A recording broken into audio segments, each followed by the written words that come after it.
Fala galera, sejam todos muito bem-vindos e bem-vindas no canal do Mad Maverick, lugar onde você sempre encontra muito entretenimento, diversão, aquela resenha marota que a gente gosta de ouvir e, claro, aquela gameplay duvidosa que só o Maverick consegue fazer. Beleza, galera?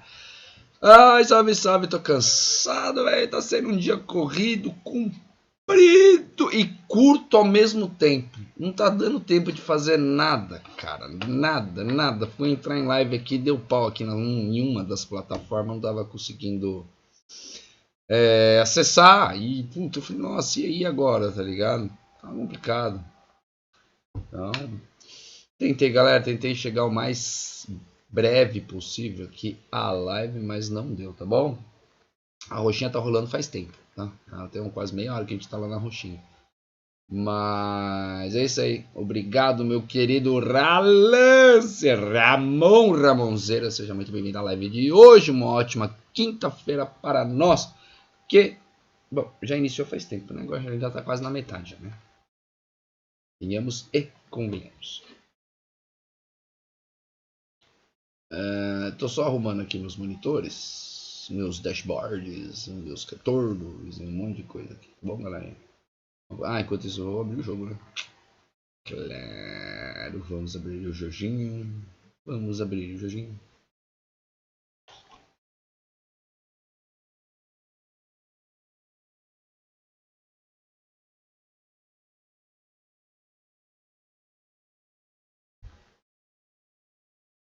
Dragon Ball Gekishin Squadra.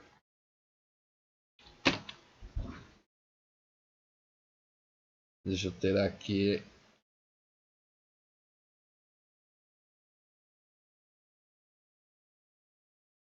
Oi. Dragon Ball Gekishin Squadra.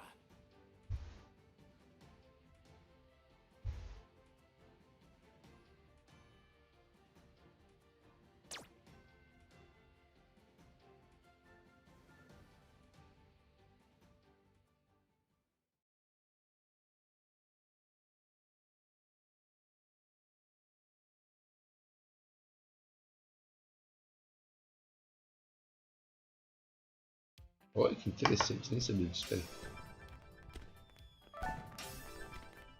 Aí galera, deixa eu ver uma coisinha aqui.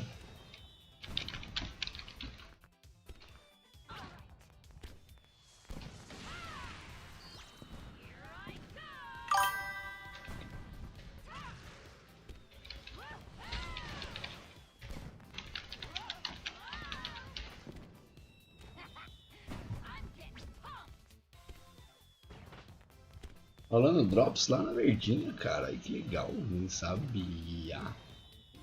Eu saiba mais.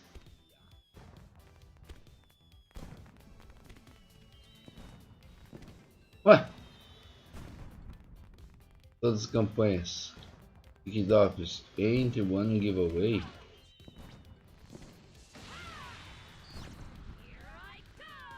PUBG só?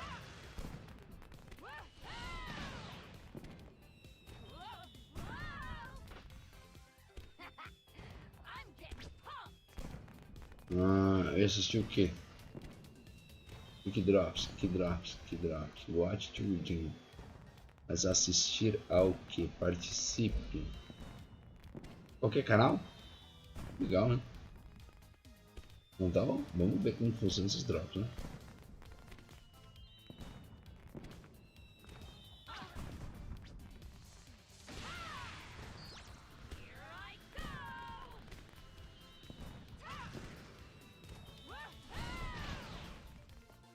Pera aí, rapidinho, galerinha. Já volto aqui pra gameplay, tá bom? Dá só 2 segundinhos.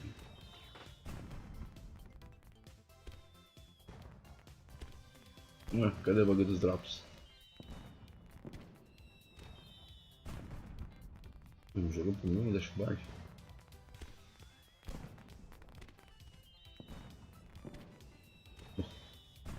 Bora, vamos começar.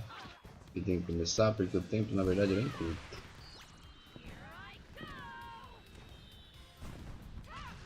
É verdade.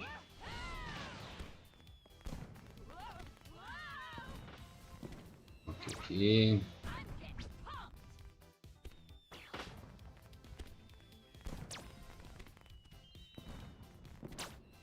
Aviso em progresso do evento. Beleza. Nossa, no total legal. Boa, galera. Mandou bem. Valeu, galerinha que participou. Deixa eu ver aqui se tem algum jogador novo por acaso. Não.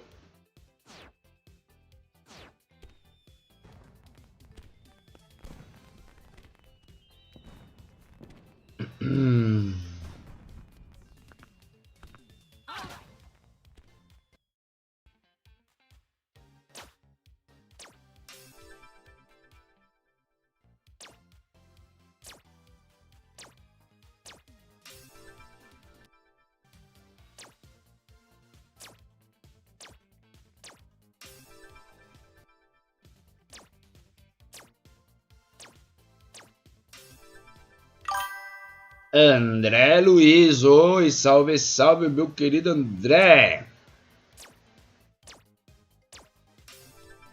André, foi ontem que você mandou um oi e tal, mas aí eu tava conversando com a galera lá na outra plataforma, e aí eu meio que, tipo, não que eu vi, né, aí eu tava com o chat do YouTube minimizado na teoria, tá ligado? E aí a hora que eu vi, tipo, lógico, foi 2 minutos depois, mas na internet, pô, 2 minutos dá pra fazer muita coisa na internet, né? Aí eu falei, ô, pô, desculpa aí, André, não sei se era você, velho, mas era você? Mandou um oi, eu meio que não respondi, meio que ignorei, foi mal, mano, foi de propósito não, velho. Pode crer, você me perdoa, mano. Tô brincando. Tô brincando, tô brincando. Mas de qualquer jeito, seja muito bem-vindo à live de hoje. Não esquece, amanhã, mano, ó, subatão, hein? Dia 27, claro, amanhã, sexta-feira, pra galera que tá assistindo aí, né? Um vídeo, no pós-vídeo aí, no VOD, no vídeo recomendado na sua plataforma, saiba que amanhã, dia 27 de março, teremos o nosso primeiro subatão aqui no canal, tá bom? Ah, Maverick, como é que eu faço pra participar? Só aparece. Na hora que a live estiver ativa, aparece. Ah, mas siga o canal, ativa o sininho, que aí, ou a notificação, sei lá. E aí quando eu entrar online, você vai ser notificado se você vai chegar aqui junto com a galera para fazer aquela zoeira marota de subatão. Todo canal tem um subatão, né? Eu nunca fiz um subatão no meu canal. Na verdade, acho que eu nunca tive engajamento suficiente para fazer isso. Acho que eu não tenho ainda, mas a gente vai tentar, né, mano? É isso aí, bora pra gameplay, né, meu? O que acontece? Eu vou ter que daqui, tipo, sei lá, 15 minutos sair pra pegar a filhota. E aí tem as missões aqui pra jogar com o técnico, né? Eu tô querendo pegar aqui, ó, fragmentos do meu querido amigo Gotenkios. Tá ligado? Falta só isso aqui, ó. Falta 36. É, 36. Tá ligado? E aí eu vou jogar uma partida aqui contra inteligência artificial. Porque eu não quero comprometer meus amiguinhos. E eu estou treinando com o teclado e com o mouse. O que está sendo um desafio para mim, confesso, não é fácil, mas tem que treinar, né? Tudo é questão de treino.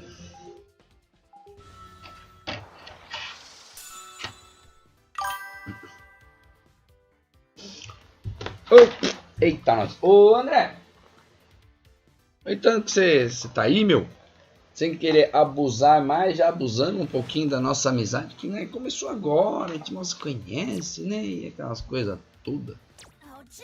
Você tem conta lá na roxinha, mano? Se tiver conta lá na roxinha, velho, ia pedir pra você seguir o canal lá na roxinha. Pra dar aquela moral lá pra nós. Estamos tentando chegar lá aos 1000 inscritos. E quem sabe começar já a sair atrás de patrocínio, parceria, essas coisas, tá ligado? Porque antes de 1000 inscritos, esses negócios de parceria aí não quer nem falar com você, tá ligado? Então quem sabe eu não consigo trazer uns joguinhos pra lá, uns joguinhos no código, tá ligado? Pra sortear na live, essas coisas todas. Vai ser bem legal, né?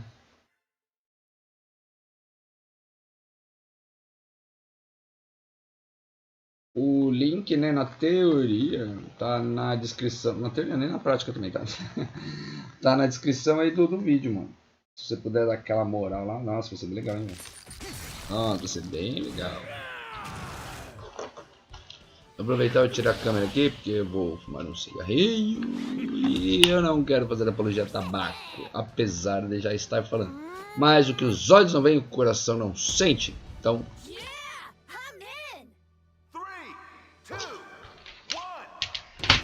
Espera. Espera. E aí, vai ou não vai? Vai ou não vai? Vai. O Goku ali desistiu. Vem, Goku.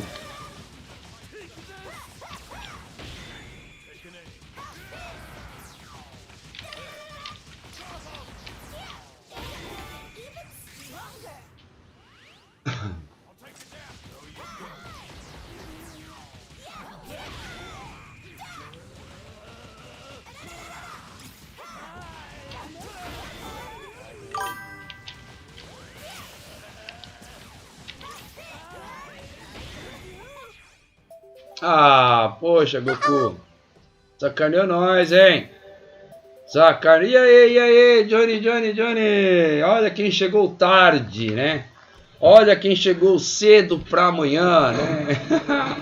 Olha quem chegou cedo pro Subatão, né, cara? Puta que pariu. Mano, você acredita, cara? Lógico, né? Uma correria, dia a dia, né? As coisas, etc. Lá fora a correria do dia a dia, né? Cheguei em casa, era umas 2 horas. Falei, ah, legal, né? Já vou catar, já vou subir fazer a live, né, mano? Já tá no computador já meio que no esquema, né? Mas, velho, aí é foda. Aí deu problema numa das plataformas, não consegui subir a live, tava difícil. E, mano, foda. E aí agora eu tô nessa aqui, tipo, jogar uma partida só pra não começar a live com uma reprise, tá ligado? E aí daqui a pouquinho tem que sair pegar minha filha. Ah, a rotina de sempre.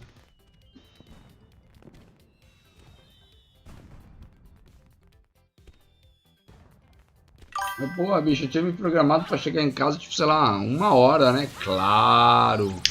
Tem espaço aí? Chega aí, mano. Vamos aí, rapidão. Ele já tá online? Oh, já era. Não vou nem aceitar. Não. Não. O Johnny vai jogar comigo agora.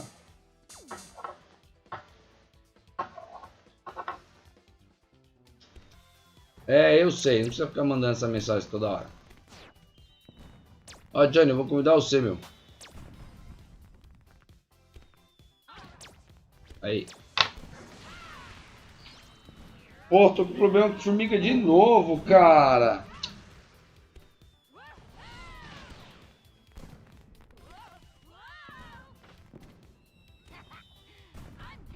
Saindo do grupo que tá participando. Não, que idiotice. Jogando em grupo.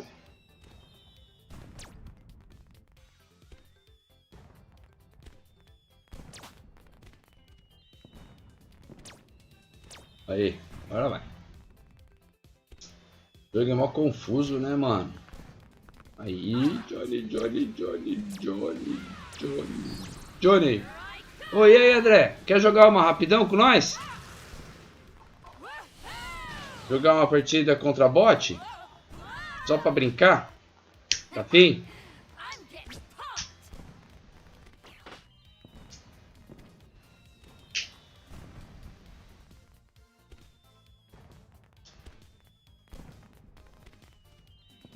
Boa. Ó, vou mandar o ID do grupo aí, aqui, ó. Tá com o jogo aberto já?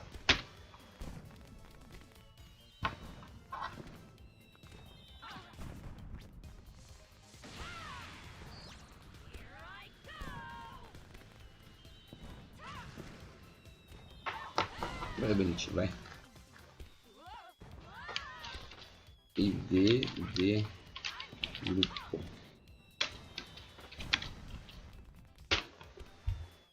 Ó, tô. Bora, André, bora, André. Bora que o meu tempo é curto.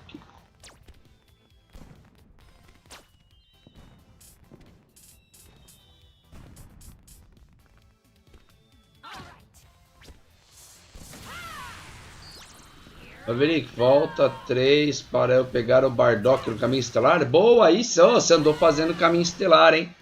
É, o bom é que quando desbloqueia o boneco e joga bastante com ele, dá pra andar fácil umas 4 estrelas na trilha, né? Teoricamente, né? Não é difícil chegar no nível 4 com o boneco. Normalmente você joga bastante com ele, né? Ah, que legal, hein, meu? Bardock é fodido pra caralho.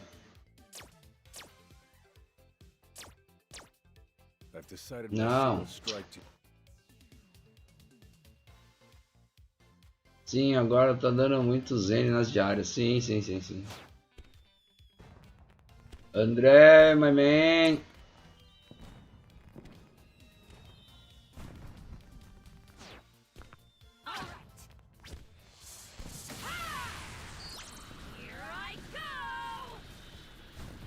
Vamos, André. Bora.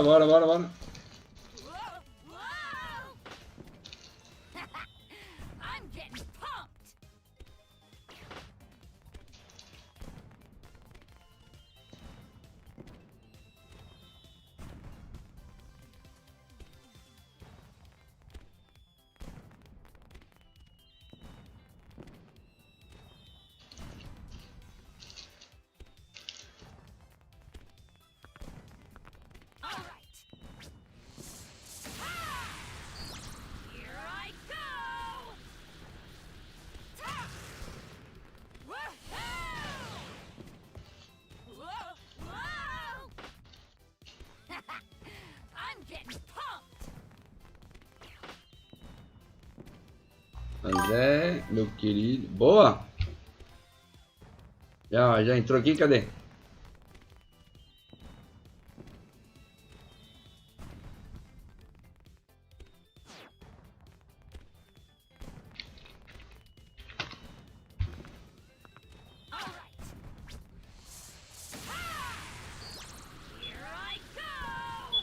Olha lá, primeiro alarme, hein? Daqui a pouco eu já vou estar atrasado.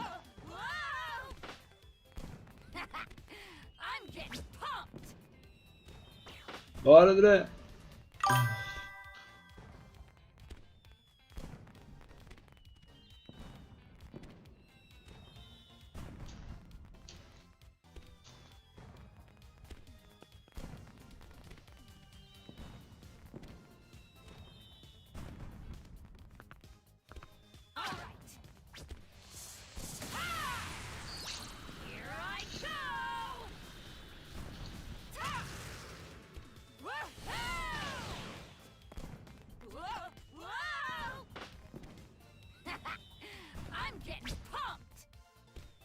Ô André, vou iniciar aqui, mano, senão não vai dar tempo de eu jogar, mano. Já tá no horário já.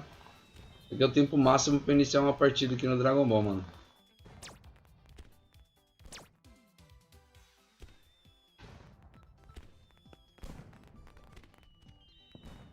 Beleza, mano? Aí, se for o caso, você joga depois ou joga aqui com o João. João é bom, mano. Acho que eu vou guardar as gemas pro Vegeta God. Guarda pro Vegeta God. Bom, depende, né? Se você gosta de jogar de tanque, guarda pro Vegeta God. Eu falo, não, pô, eu gosto muito de DPS. Ah, mano, aí compra o Goku God.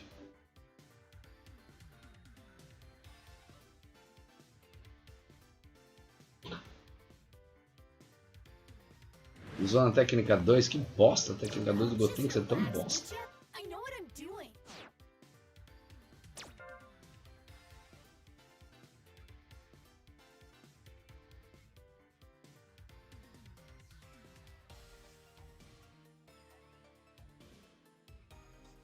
Um anelzinho chumbreguinho.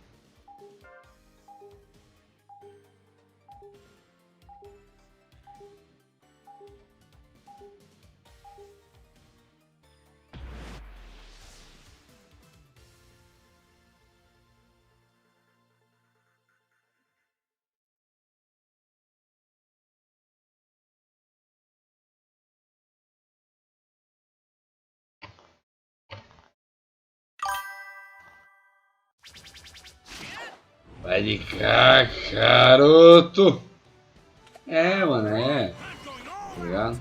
Ah, é o conselho que eu dou. Tudo bem que, né? Cara, tem sempre aquela, né? Aquela verdade que o boneco Vegeta vai vir muito quebrado. Então, se quiser rushar ranked, vai ter que comprar o boneco, velho. Não tem esquema. Tá ligado?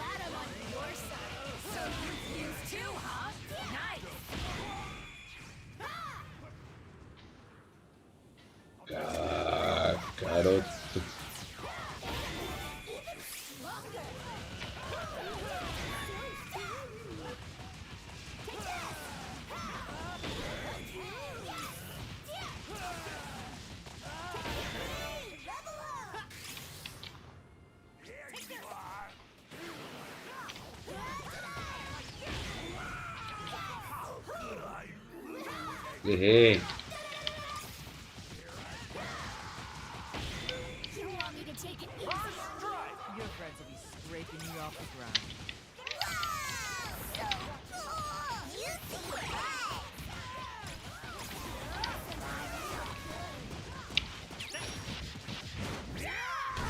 Seca, garoto. Pega essa mina aí.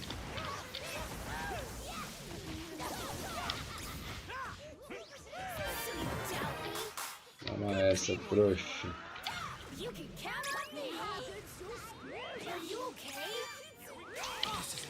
Oh, tá difícil controlar o boneco aqui, mano.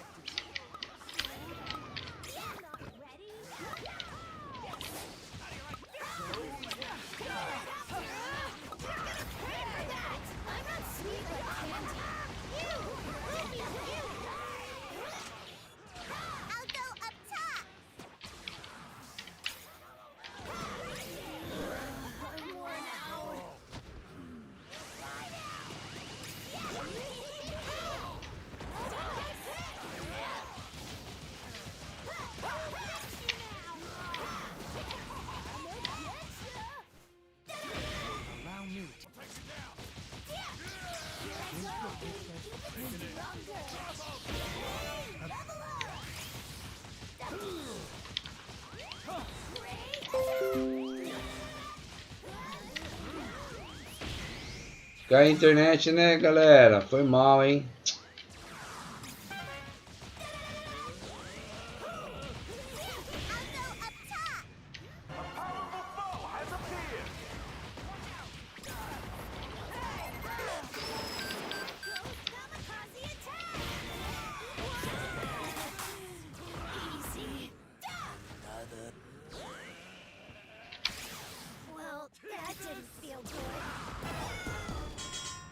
Nossa, tá distraído, viu?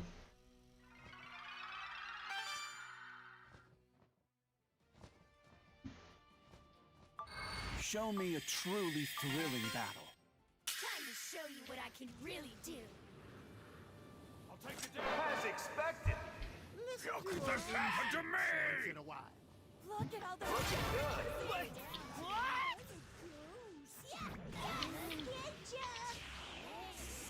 Super Saiyan!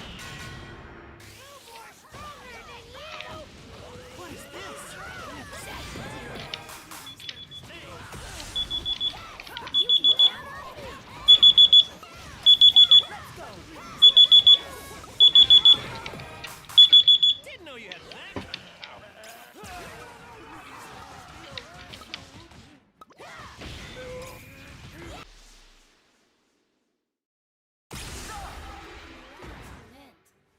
Try dodging this. Eu tô com problemas aqui na minha conexão, tá ligado? Então tá difícil aqui manter a conexão. Droga. Bom, desculpa aí, galera. Se ninguém puder dar o F5 aí.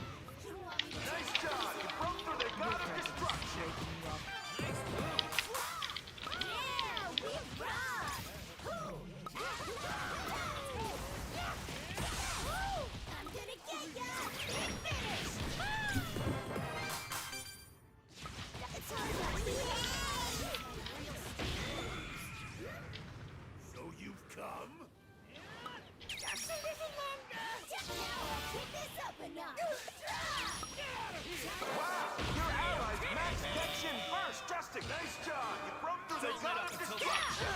Nice job! You broke through the god of destruction! Always rely on you.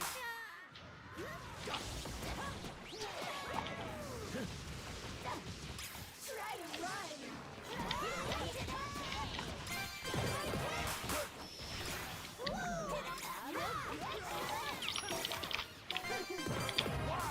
I'm on the edge of my seat! Look how hard they're fighting! I'll go up top!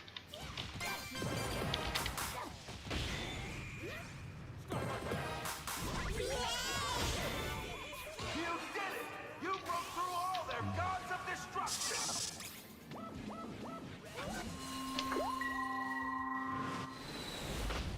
We did it, guys! We won! Cool!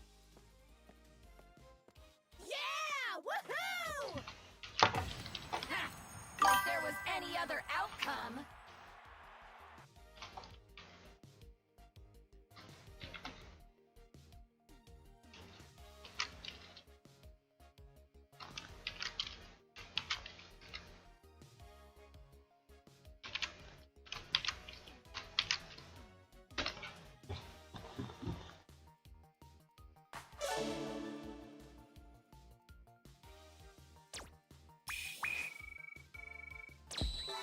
Aí tem que vir.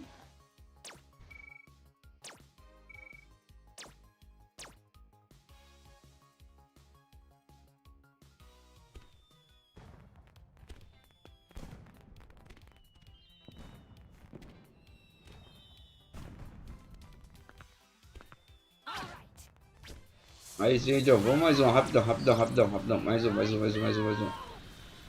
Ah, não vai. Um problema de conexão de novo, velho.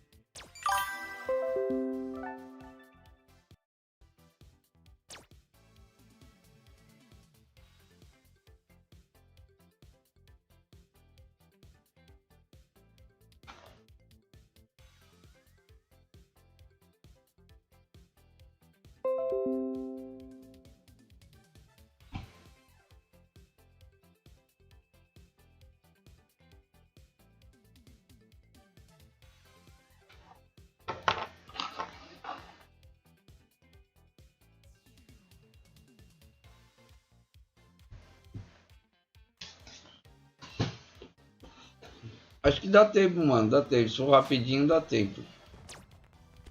Mas é que não, minha internet tá ruim, cara. Não vou arriscar não, mano. O bagulho tá caindo toda hora aqui, velho. Entendeu? Eu até queria, mas vai que cai essa bosta de novo e, né?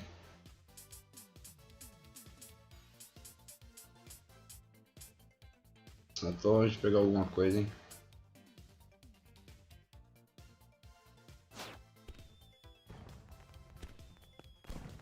E então é melhor não arriscar, tá? Pra não estragar a gameplay da galera.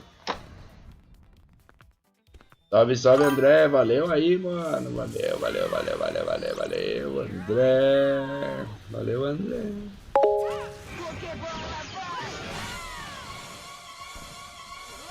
É bom ver se a minha internet estabilizar, tá ligado? Senão aí, sei lá, eu vejo o que eu faço.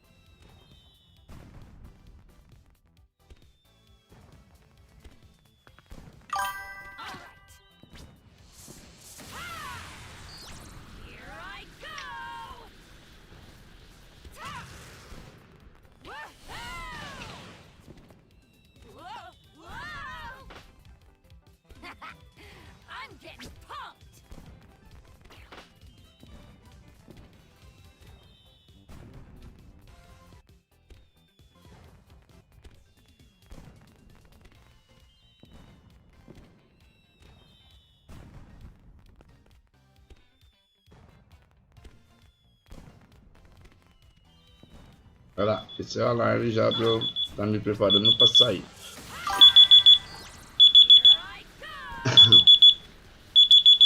É isso aí, salve, salve, André. Tamo junto, meu querido.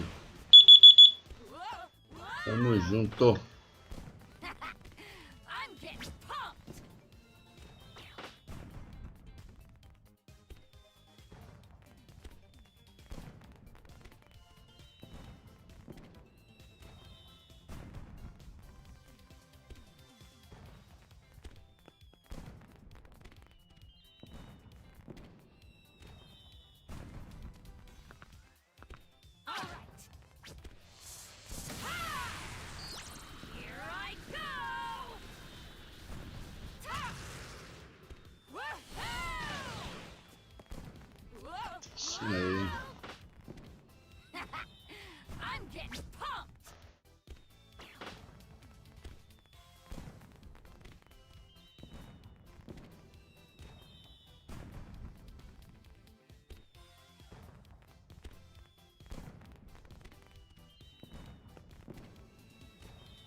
Então é isso aí, galerinha. Eu vou encerrando por aqui, que eu já vou começar a me arrumar e sair pra pegar minha filhota.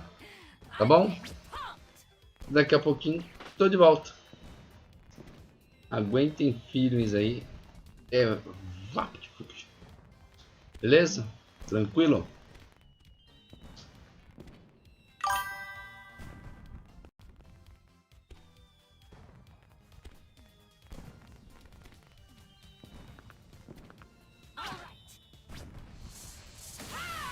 É nóis, valeu. Mais tarde nós continuamos então, João. Vou deixar aqui rolando a live, tá ligado? Vou ficar aqui monitorando, vou marcar aqui quantos, né, quadros foram perdidos e tal. Vou ficar monitorando aqui no meu painel de estatística aqui.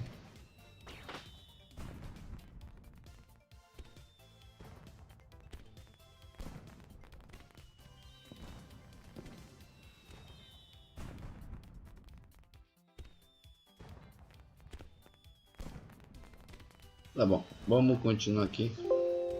Bom, isso aí. Então, beleza. Valeu.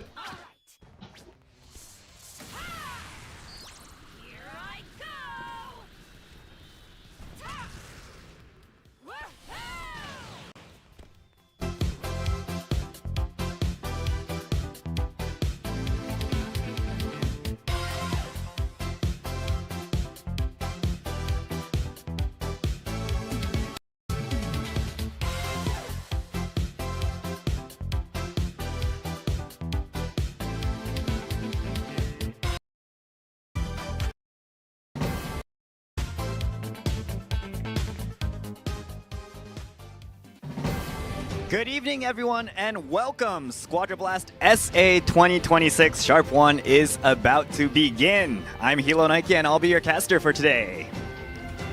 And I'm James Banks. I'll be one of your other casters for today for another great Squadra Blast tournament. All right, thanks for joining us today as well.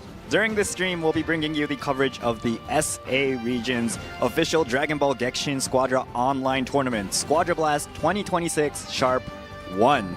The SA region is a brand new addition starting with this tournament, so super excited to see what kind of battles we'll get to see, as well as which team will become the very first SA champions.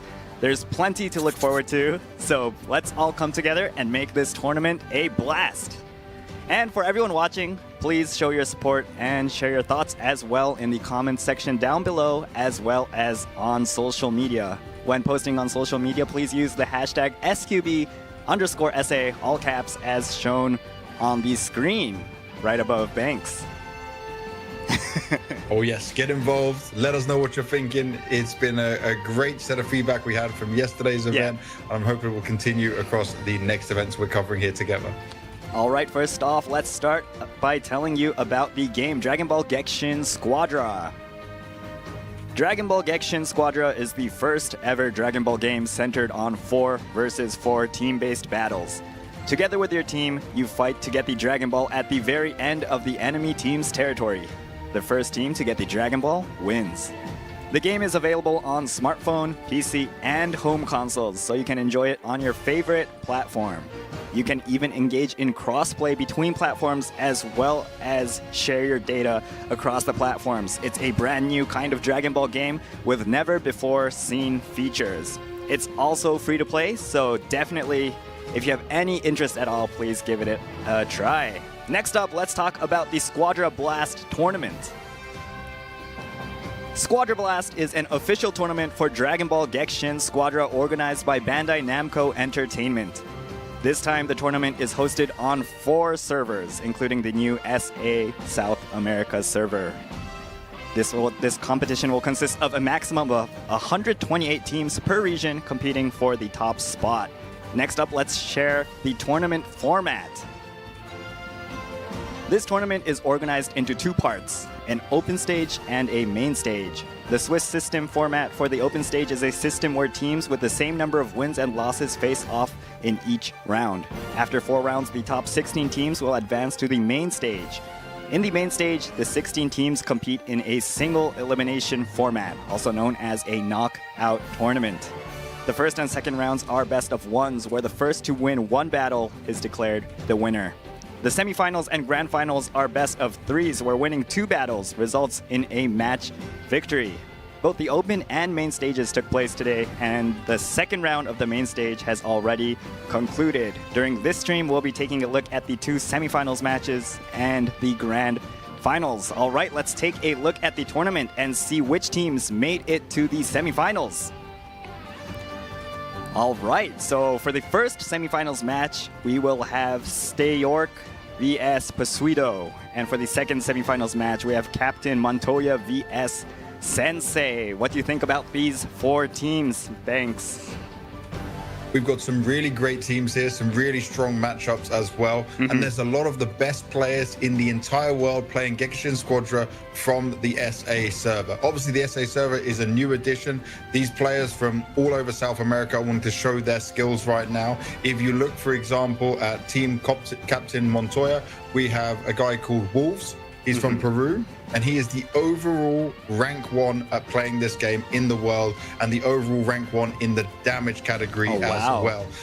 A strong favorite for sure for the whole tournament, but his other teammates maybe don't have the same ranking or overall ranking to give as much there, but they're going up against Sensei, who have the 73rd overall, the 54th overall, and the 74th overall playing for their team. And Posido, who you were talking about before as well, they've got 2 players in the 81st overall, which is Reyes, and then Zero FMG, who is 19th overall and the #1 in the world for technical.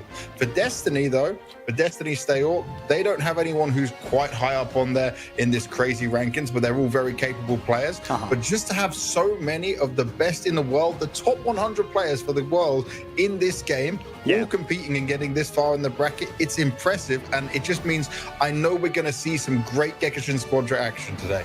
Yeah, this is the first time we're going to see these players from South America, but super excited that these players are actually one of the best players in the world as well. So yeah, very excited to see how they'll perform in the semifinals and the finals as well. All right, let's explain the tournament rules. All matches will follow Gekishin rules, with the divine draw being random.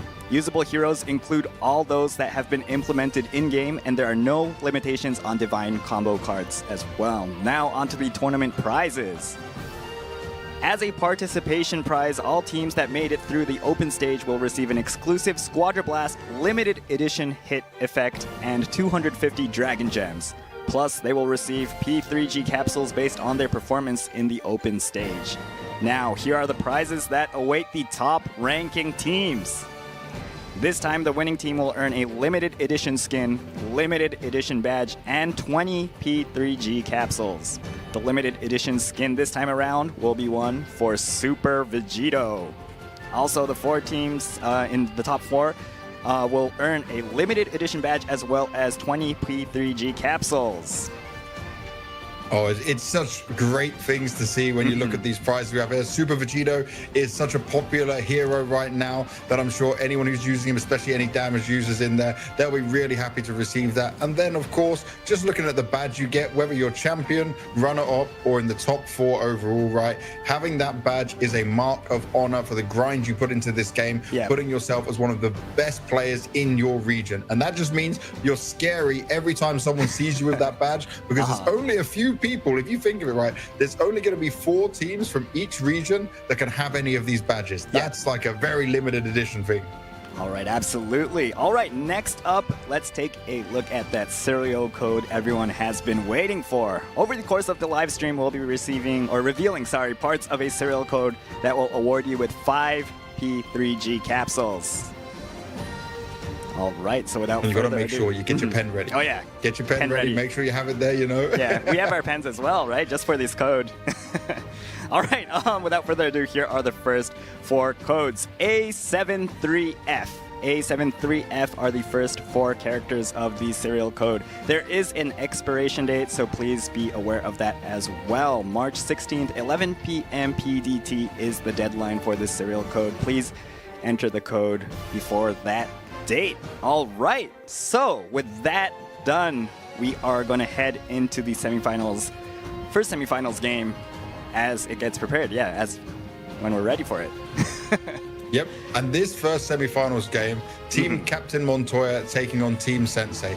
This is going to be probably, for me, the most exciting semi-final game. Having the best player in the world, Wolves, coming from Peru, alongside his 3 Argentinian friends. I was actually able to talk to him a bit yesterday on Discord. And do you know what? I'll give him a shout out right now because he didn't know English so well. So he was using a translator just to communicate with me. And he was saying like, okay, guys, so I'll read you out some of the notes I was talking. He's been playing competitive games since he was very little. He loves MOBAs for sure. And he was a big fan of Dragon Ball. He's had a lot of time playing the tank and the technical role, but he just likes DPS more, and he really wants to show that SA is not a weak region. He says everyone's always talking about Europe and North America, Asia. He wants to show that South America can be a strong region, which is why he was grinding for that #1 spot overall. Now, looking at his teammates he has here, all very capable players, but they've got some mixed skills in there. Not all triple S ranks in there, right? Some are A4, A3 in different roles, depending on what they're playing on. But going up against Team Sensei has 3 players in top 100. They definitely are a skillful duo. But what's interesting is their 4th player here, Lorio Fabico. I'm going to struggle to say some of these names, I'll be honest. Yeah, some of these names are a bit difficult to read out. Now, we'll do our best there. He plays S rank in the damage role, but only a B4 in tank and a B2 in technical. So it brings down the overall ranking, but it doesn't mean that he's not going to be a capable player. You know, still grinding to S rank as a damage is going to be something that's very hard to do. And it's going to be very interesting to see just how they're going to match up against Captain Montoya's team, because I feel like this is one that I expect to go all 3 games and have a real back and forth in there. Like, I don't expect this to just be a kind of walkover game. And also, just for South America in general, I want to know, are they going to go for some different hero compositions? We saw so much Bardock being used, right? We saw Vegeta, we saw Kefla over and over again. And look, as we're starting to get into it, we'll get to understand it. We have a Frieza and a hit. All right, looks like the teams actually are going to be Stay Orc and Pasuito. Sorry about that. The first we swapped on the other side.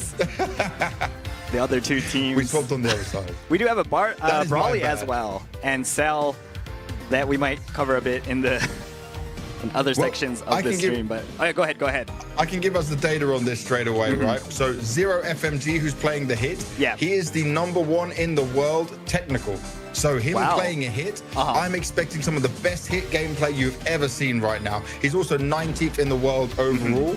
Reyes, as joining him on that team, is also 81st in the world overall, 26th in the world for the damage rank at the same time, and he'll be playing the Kefla. But I love the fact that we're going to see Broly in here straight away. We're going to see the Ubin, and also Stayhawk, Destiny Stayhawk, going for this Cell. Cell is something we're not seeing so much in EU and NA play, so he must have some tricks up his sleeve. Maybe he's going to really focus on trying to get that transformation early when he's got the bioenergy built up. This excites me from the very beginning. This is what we come for when it comes to a game from South America to kick things off with. All right, let's take a look at the first battle of the first semifinals match for Squadra Blast SA 2026 Sharp 1 Stay Orc vs Pasuito. Let's go!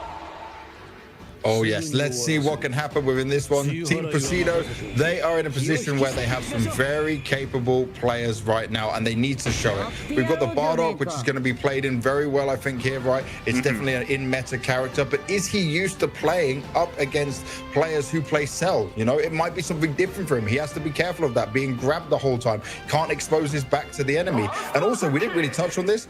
First attack from the hit already. That, you know, that's to be expected when you're going with Zero FMG being one of the very best in the world. But Lemmy Tedu playing the Frieza right now. This is going to be interesting for me because we saw that in some regions Frieza is still being used, but at the top level in EU and NA it's not as clear cut. We're not seeing it as much right now.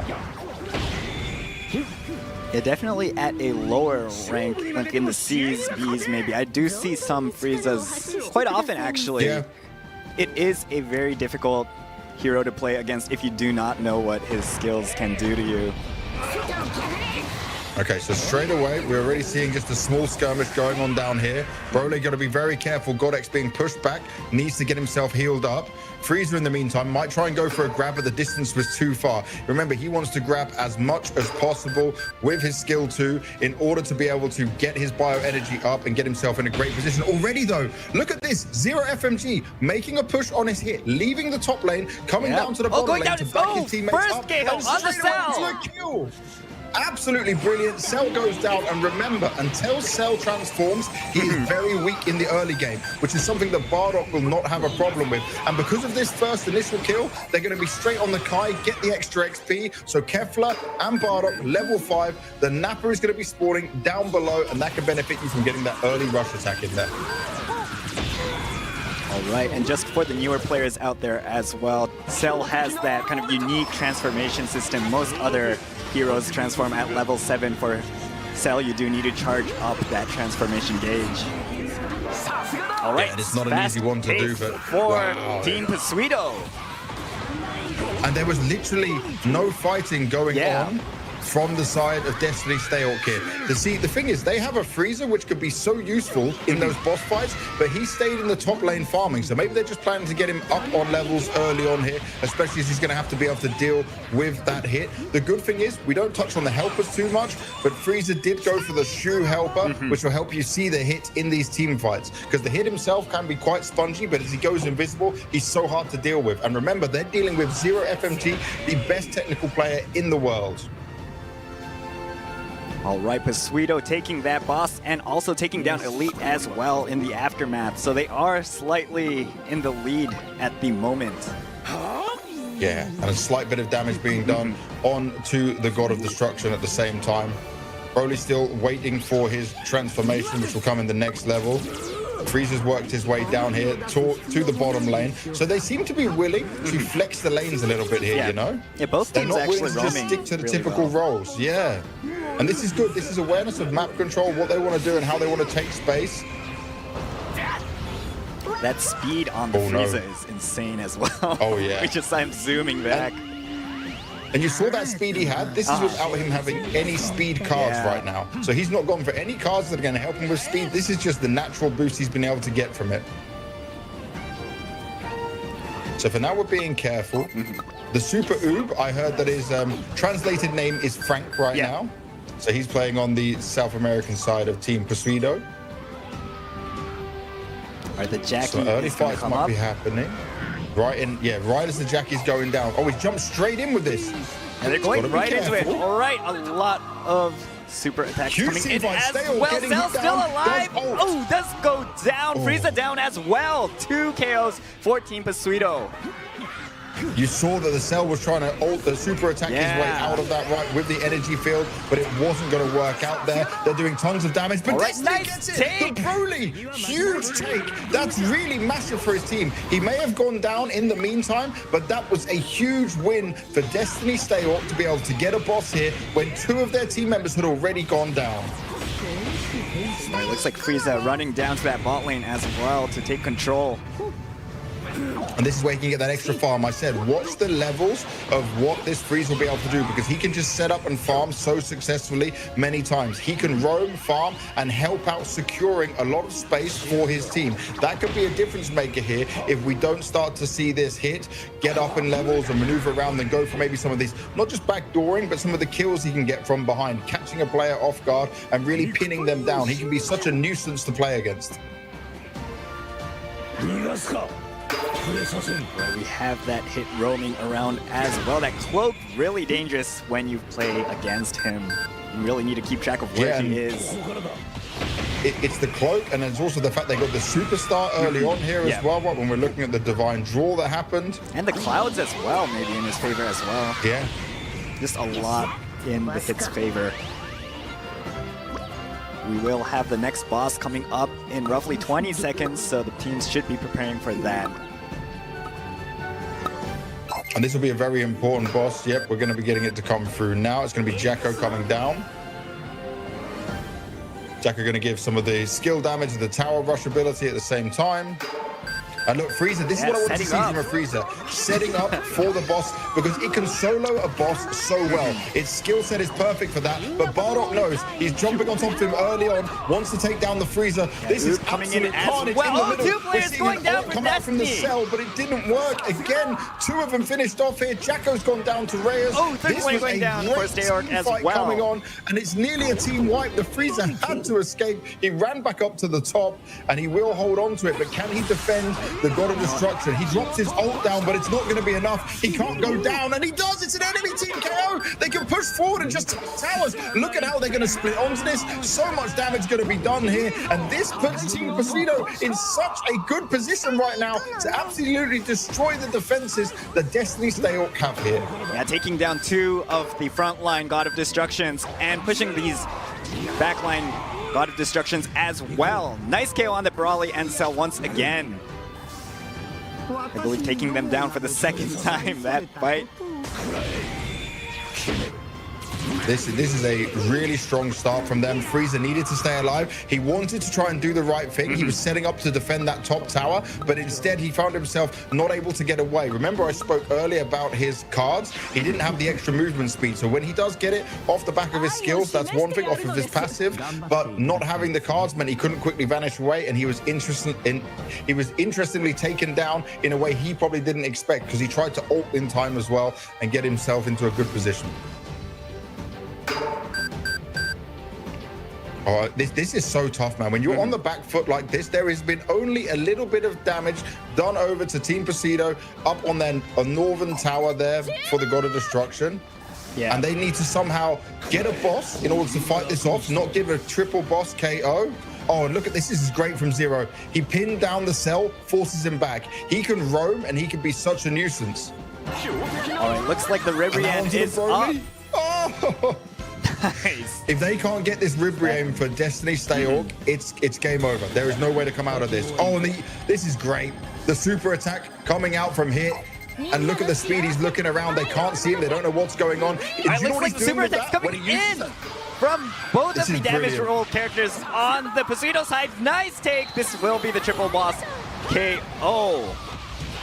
There is no way out now for Destiny Stayhawk. This is going to be really rough. They do take down the 2 damage dealers, though. The 2 damage dealers are up so quickly because they haven't been dying, though, so they're in such a good position. Look how fast they were back into the game. And I just want to focus in on what the hit did there, which was so smart. This is why he is the #1 technical player in the world. He used his super attack just when the ult was, just when the boss fight was going on, and he was able to maneuver around and see where they all were. He could communicate that to his team, and then he could know that it was safe to go for Ribrian and make sure they can get the triple boss KO. Awesome. Just 1 more God of Destruction to go for Team Pacito.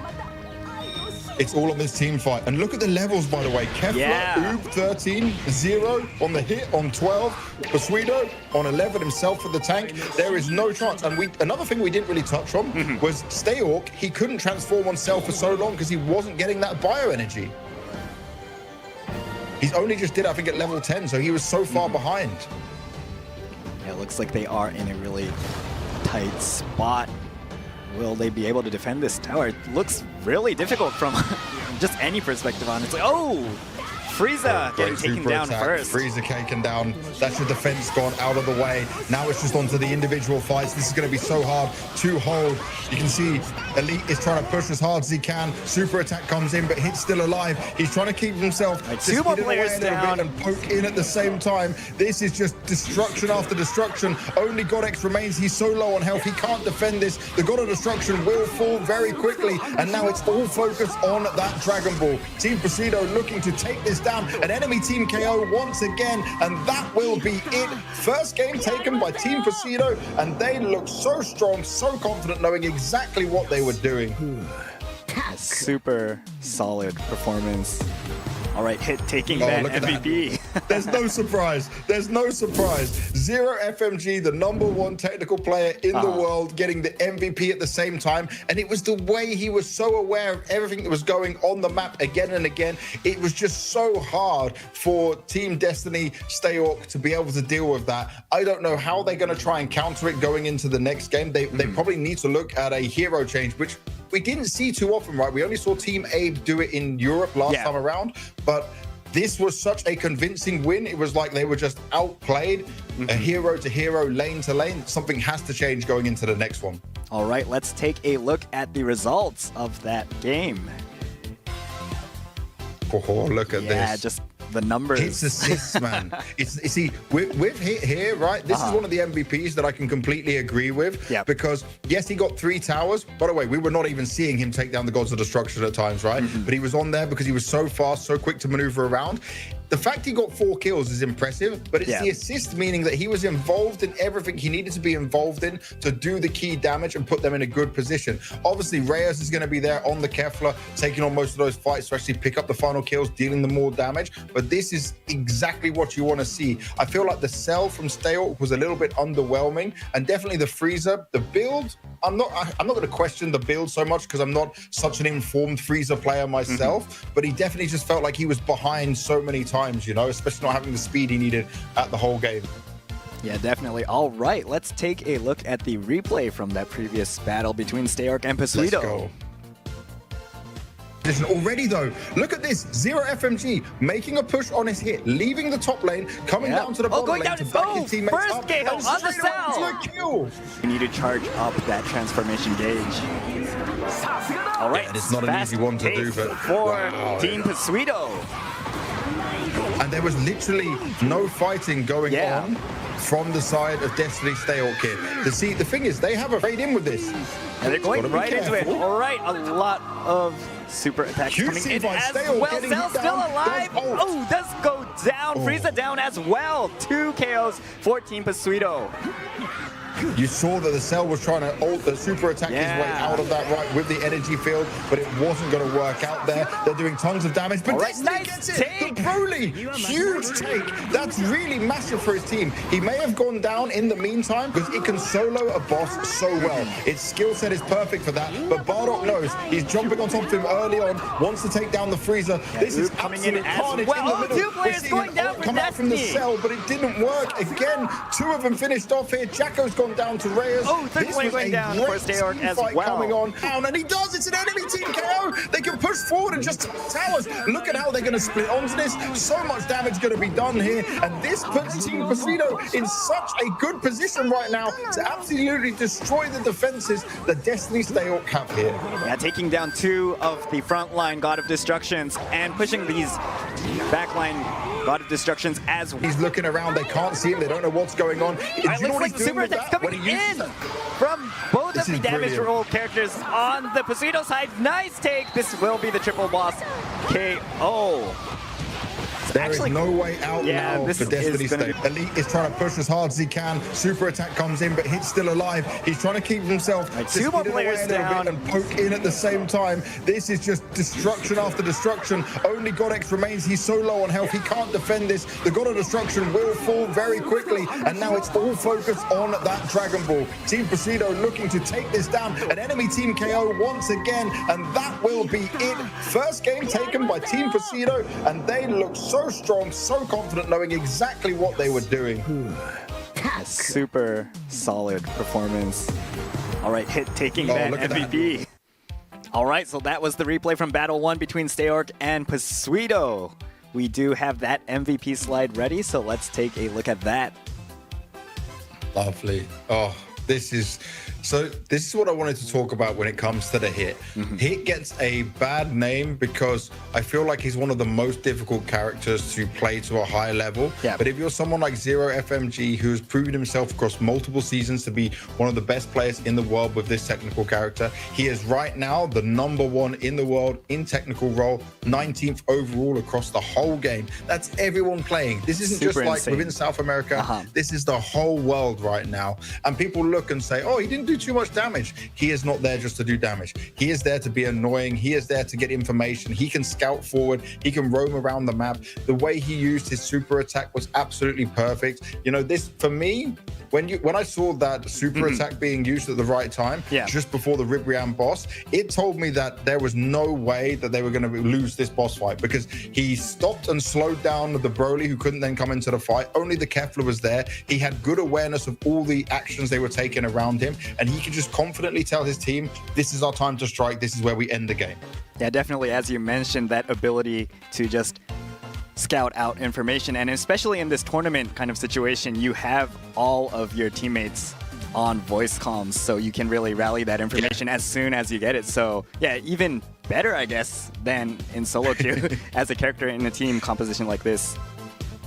And you also saw in this match, right, how the Cell was not able to get off many of the grabs. You know, he wants to go for his skill 2, take them, grab them from behind, and also suck out their bioenergy so he can transform. A really good game for a Cell is where you see him transform at like level 5 or 6. Up until that point, he is kind of struggling. I saw such a low-end transformation because he didn't have opportunity to get the game going himself. So the Cell and the Frieza, both of them were so far behind that they were not really able to be a factor in helping this team fight take place. And that was a big problem here for them. Team Destiny need to maybe look at what else they can do, maybe what other heroes they can go to. I know we spoke about this before yesterday in Europe, but I'll just say that because we didn't see that happen, it's probably not likely. We know they like to stick to their guns, but I feel like this is a must. It has to change here because, okay, it is a change. There is a mini Goku this time coming in. It's not the change I was hoping for. I didn't have a problem with Broly so much. Goku Daima will give you some more range in there, right? Can also do some of the damage over time with his Pansy Bombs in there. But I mean, Goku Daima wasn't the problem. Yeah. And I know Stayok might go back and listen to this commentary and say, but I love my Cell. I stick to my Cell. We know it's a popular character in South America, but it didn't work. And you're just losing the lanes so fast to Bushido, who is obviously, he's a very capable player, but he's also playing Bardock, who is so far in the meta right now. He is such a strong individual character. So I'm a little bit nervous for how this game might go. This seems to be like a matchup that Destiny Stayok are going to struggle with, but maybe they've got some ideas and plans with how they want to try and take the bosses with Goku Daima, because Son Goku Mini himself is just very capable of quickly securing bosses if they need it to be done. All right, looks like we are loaded up. Let's take a look at Battle 2. Squadra Blast SA 2026 Sharp 1, the second battle between Stayok and Bushido is about to begin. And for Bushido, they're up one game right now. Their confidence is so high, especially with how they won that first game. This game, when it comes to Destiny Stayok, I'm looking at the Frieza and I'm looking at the Cell. It is on you two guys to turn this around and play to the level that got you here to the semifinals.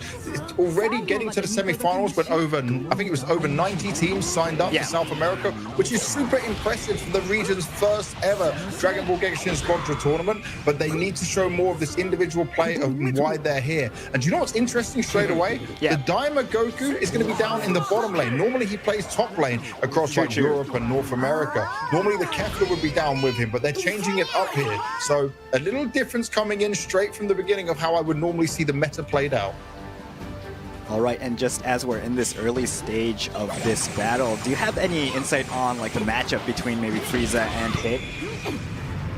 For Frieza and Hit, right, it's obviously, when we look at how Frieza can play in terms of setting up, it's very hard for him to set up his units in order to defend, because Hit can obviously backstab so many times. You're going to see already he's trying to make a move down here to help them out. Yeah, Frieza actually comes down as well. It is a 3v3 in the top side. And I feel like that Frieza needs to do this. He needs to be using his maneuverability and his speed as much as possible. But as soon as he sets down Zarbon and Daboria, they basically end up being stuck there. And many players now know how to deal with that. They know how to destroy it. They know how to kind of counter him in that sense. So he's great for bossing if he's left alone. He's great in a lot of solo plays. But when you're playing against a team who's playing so well, it's going to be very hard. And you're going up against Zero FMG. He's just going to disappear. You won't know where he's coming from. Look, he's got cloud cover even now. And then he'll take them out very quickly. He'll be the nuisance to this Frieza. It's almost like a direct counter. Yeah, definitely knows how to play against that technical opponent, Frieza. All right, we do have the Jackie spawning first this time in the top side. But it happens so fast. We just start to get into the game. Jackie's already here 2 minutes in. Oh, this is nice. Destiny Stayok's on top very early on here. Not everyone has rotated in. It's actually the Hit that's staying down from in the lower Frieza. side, and that's what you want to see. This is exactly it from the Frieza. Starting off strong, starting off fast, setting himself up for the bosses. Remember, Frieza can control this so well. Frieza is just the boss killer overall, and he does that by getting his Imperial Decree skill 3 up early on. on and helping his Zarbon and Dodoria get this extra damage going. That's such a huge factor, which we didn't see play into effect in the first game. Yeah, super clean setup from Team Stayark, and that Jackie, the real Jackie, is spawning on the left side in their favor as well. And also interesting right now is Elite, who's playing the Kefla for Destiny Stayark. He's actually found himself at level 7 already. If we also keep an eye on Stayark for Cell, see how much bio energy he's been able to gain and where that could put him at the same time. Looks like overall they are doing better than in the previous game, taking that boss as well as the levels, as you mentioned. Definitely a better early start here. Now, what we didn't get to see too much of is Frank, who we're looking at right now, playing the Oob. He was not really like a huge factor in winning some of the fights. He does a lot of damage from far away, but you can see it's not being used in the same way we saw in Europe, where he's like the go-getting attacker and doing all the damage in there. And I love that here. Just now we see this from the hit. You see, Frieza sets his minions up, and Zero gets out of there. He's not looking to take that fight. He just makes sure he's not in range, doesn't want to get pinned down, and he can choose to disengage and go around. All right, looks like the Nappa is look, he's setting up so fast. Frieza's already down here, ready for Nappa. 8 seconds till Nappa spawns. The Sweeto are on the left side, though. They might want to try to get him before he sets up. Okay, this time around, the Sweeto is there. All of them. They're ready for it. For this Nappa. Who's going to take it? Nice take from the Oob. Team Pasuito taking it. Cell going down. 3 players on Team Pasuito going down. Hit the only player alive. He's got out of there. Oh, nice. And Cell getting picked up from that pod as well. And look, this is the difference. Cell has now managed to transform. Level 7, he got enough bioenergy off the back of these wins. But this is a huge problem for Pasuito because we saw again 3 of them go down during a boss fight. That means they're given a lot more experience over. Frieza, Daima, Goku is at level 9 already. We've got 8 for Elite on the Kefla and 7 ready to transform. Perfect form Cell. He's already there. Is it Stayark himself? So they are levels ahead. They have got the lane, and now it's a back foot farming go for Pasuito. All right, let's see if Stayark can take this advantage and take this game as well. There are still 2 more bosses. See which team will take still plenty of chance. And also, this is really good in terms of it split the bosses again 1-1. So it's not like you're going to be completely snowballed out of this early on. It's all about just gaining the levels back. Bardock himself has got finally to level 7, so he can transform when needed. You'll probably see him save that until his health gets low, and then he jumps into it. All right, we do have that next boss in roughly 30 seconds.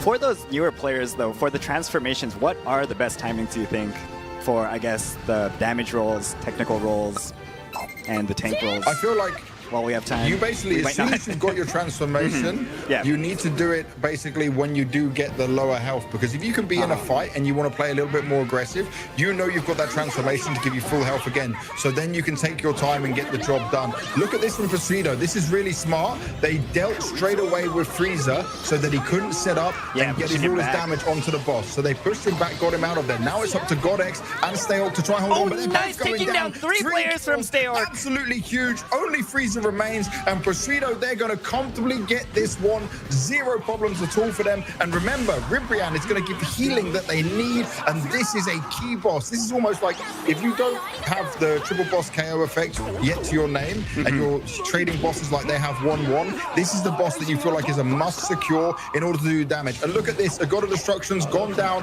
and guess who's back in the lead? It's Team Pasuito. That is a huge play coming out.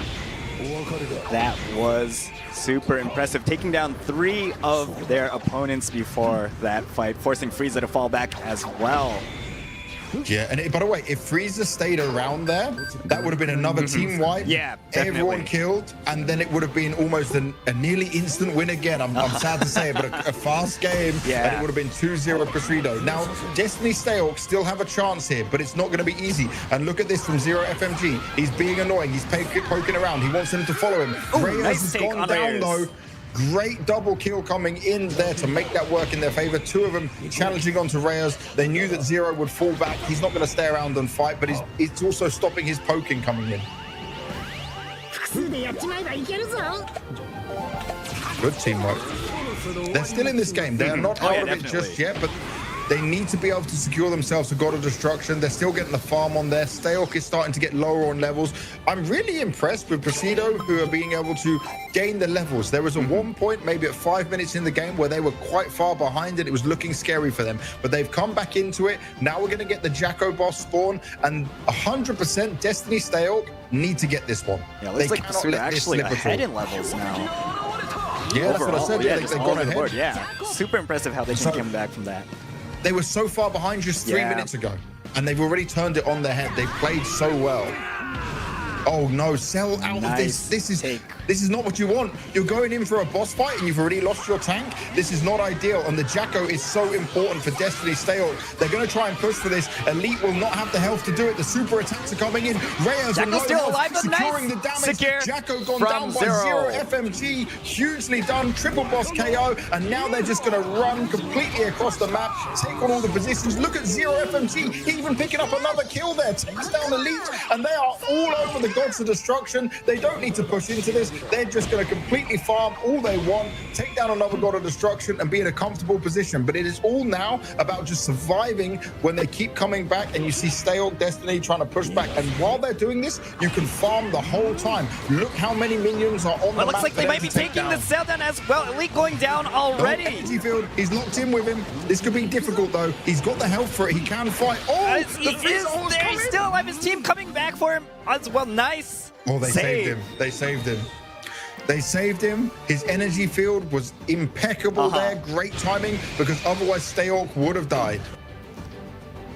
But the farm still, I spoke about how many minions are on the field. Yeah. We've got 13, 13, 12, and 11 right now for Team Presido. Yeah. And they have no problem, because all of Destiny Steelk have to sit back and defend. Yes, they've got 2 towers, but they have no map control right now. And that means that all the kills, all the XP that you need to get levels is going to go the way of Team Presido. And then they just need a successful team fight to go forward.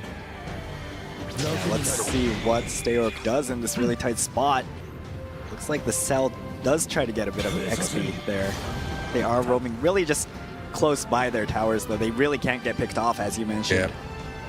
They can't get picked. Like if one player dies here, that means it's going to be straight game on. They Yeah. want to play the 4v3, use that to their advantage, and just look at how they're patrolling the map. Cell cannot go too far. He knows this, even with the cloud covering. Hit, by the way, you can see on 0, he's stayed on their side of the map. He's on Destiny Steelk's side of the map, and he's taking all of the extra farm in the middle, where the rest of his team are cleaning up everything else that is theirs. It means like they we cannot have get a ahead. clash with the Steelk cell going down. oh, Nice instant. pick. The Bardock, Bardock is catching so the cell strong. there. And by the way, Bardock didn't even use his super attack, and that was Yeah. that fast because he had backup from his teammates, so he's holding on to it. And you can see now they're just waiting, waiting for their time to pounce. They've split into a 2 versus 2 split. And this is common when you're far ahead, especially as you know they're under pressure without a tank in play. All right, looks like they are going in for the KO onto down. Elite. Nice No take. chance. They should be going for the God of Destruction as well, taking down Oh, Frieza the as well. No, Frieza! Frieza does barely make it out. He escaped. He escaped, he held on to it, but can they hold on to their God of Destruction? There Cell is is so back, much but pressure does being go applied down for them. as well. Bardock's finished off, though. Bardock's finished off. Yeah, Cell Bardock came back, is down. went down straight away. Reyes is trying to hold on. He Reyes needs to use that super low. speed on the Nice Kefla, save trying to vanish from step. 0 FMG. Great work from 0 FMG. The hit playing perfectly, stunning them, putting him in position, and he's now recalling to get health by not risking it. This is beautiful team play. You know you don't want to overextend, lose a team fight, and then suddenly lose the game. Yeah, that was just really beautiful from the hit there. Insane plays. And they can farm some more. Yeah. But this is a deep game, by the way. We're 12 minutes in almost. 12 minutes in. It's hard for the farm. Cell is only level 11 right now, so he's going to struggle in a lot of these team fights. Do you think the team composition is also kind of influenced the length of the game as well, the Cell and the Frieza? Yeah, maybe? definitely, because you can have a bit more even. Obviously, in the previous game, it was the enemy triple KO. Yeah. Sorry, the enemy KO of all 4 going down. That's what cost them. But you can see this has come a little bit more neutral, especially where the Frieza is defending a lot. All right, we do have the Zenos charging in about 3 minutes, zero. actually. Super excited if that we can see that as well. Oh, perfect use of his super. Nice. Perfect use of the super. Look at him just patrolling right now. All He's right, avoiding Elite everything. going He's going back down. and forth. Elite finding himself out of its low damage done from one god Right. of destruction taken. Only one more more to left. find. Oh no, only Goku Diamond remains. He could die here as well. He's so low. He's been stunned. Enemy team KO once again. Team Placido looking strong, and no one will be back in time to finish this off. This is a free game. Run all the way, destroy the shell, pick up that Dragon Ball. 2-0 to the grand final. Team Placido have done it once again, and Zero FMG stands confidently and proudly with that Dragon Ball in hand with a smile on his face. And another MVP. This is the level of hit that we are missing in top tier Gekishin Squadra competition. Zero is showing it to us right now, and he is living the dream as a hit player. If you're watching at home and you like playing hit, you need to learn from this man. Yeah, definitely. Just the roaming as well as saving his teammates there at the end, or towards the end there. So, yeah, just doing everything as a technical slash support-ish role character should be doing. Super nice performance. All right, let's take a look at the results. All right. And look, it's a lot of these assists again. This is the beauty of hit. He can assist so many times, and he will be everywhere on the map. Okay, the early game was certainly won by Destiny Steyork for sure, but this composition, even with having in the Goku Daima, the Goku Mini into play, this was not going to work out for you just because the hit is so advanced. Like, the cell can't sustain the same way that Bardock can. The passive ability of Bardock, you know, toughening up as his gorge gets filled up and he's fighting more, it just keeps him alive longer. It's much better for those team fights. And I will say, we didn't talk too much about Frank on the Super U, but he was playing so well of doing damage from far away. He was, many times, if you looked at the mini-map, he was just kind of off center and keeping himself at a good distance that he could still ult if he needed to, use some of his skills, push on in. And he was supporting really well. And I will say at the same time, some of the decisions on when Reyes was doing the super attack for Kefla was perfect. He'd be on like 10, 15% health, maybe 20% health, drop the super attack, get a lot of speed in there, and just do so much damage across it. Yeah, these two damage players, just want to add on a bit. Reyes being a bit more aggressive, and then Frank in the back, not dying, just making sure he can support his team throughout all these skirmishes. So really nice play from those damage role players as well. All right, let's take a look at the replay from Battle 2 between Steyork and Pasuito.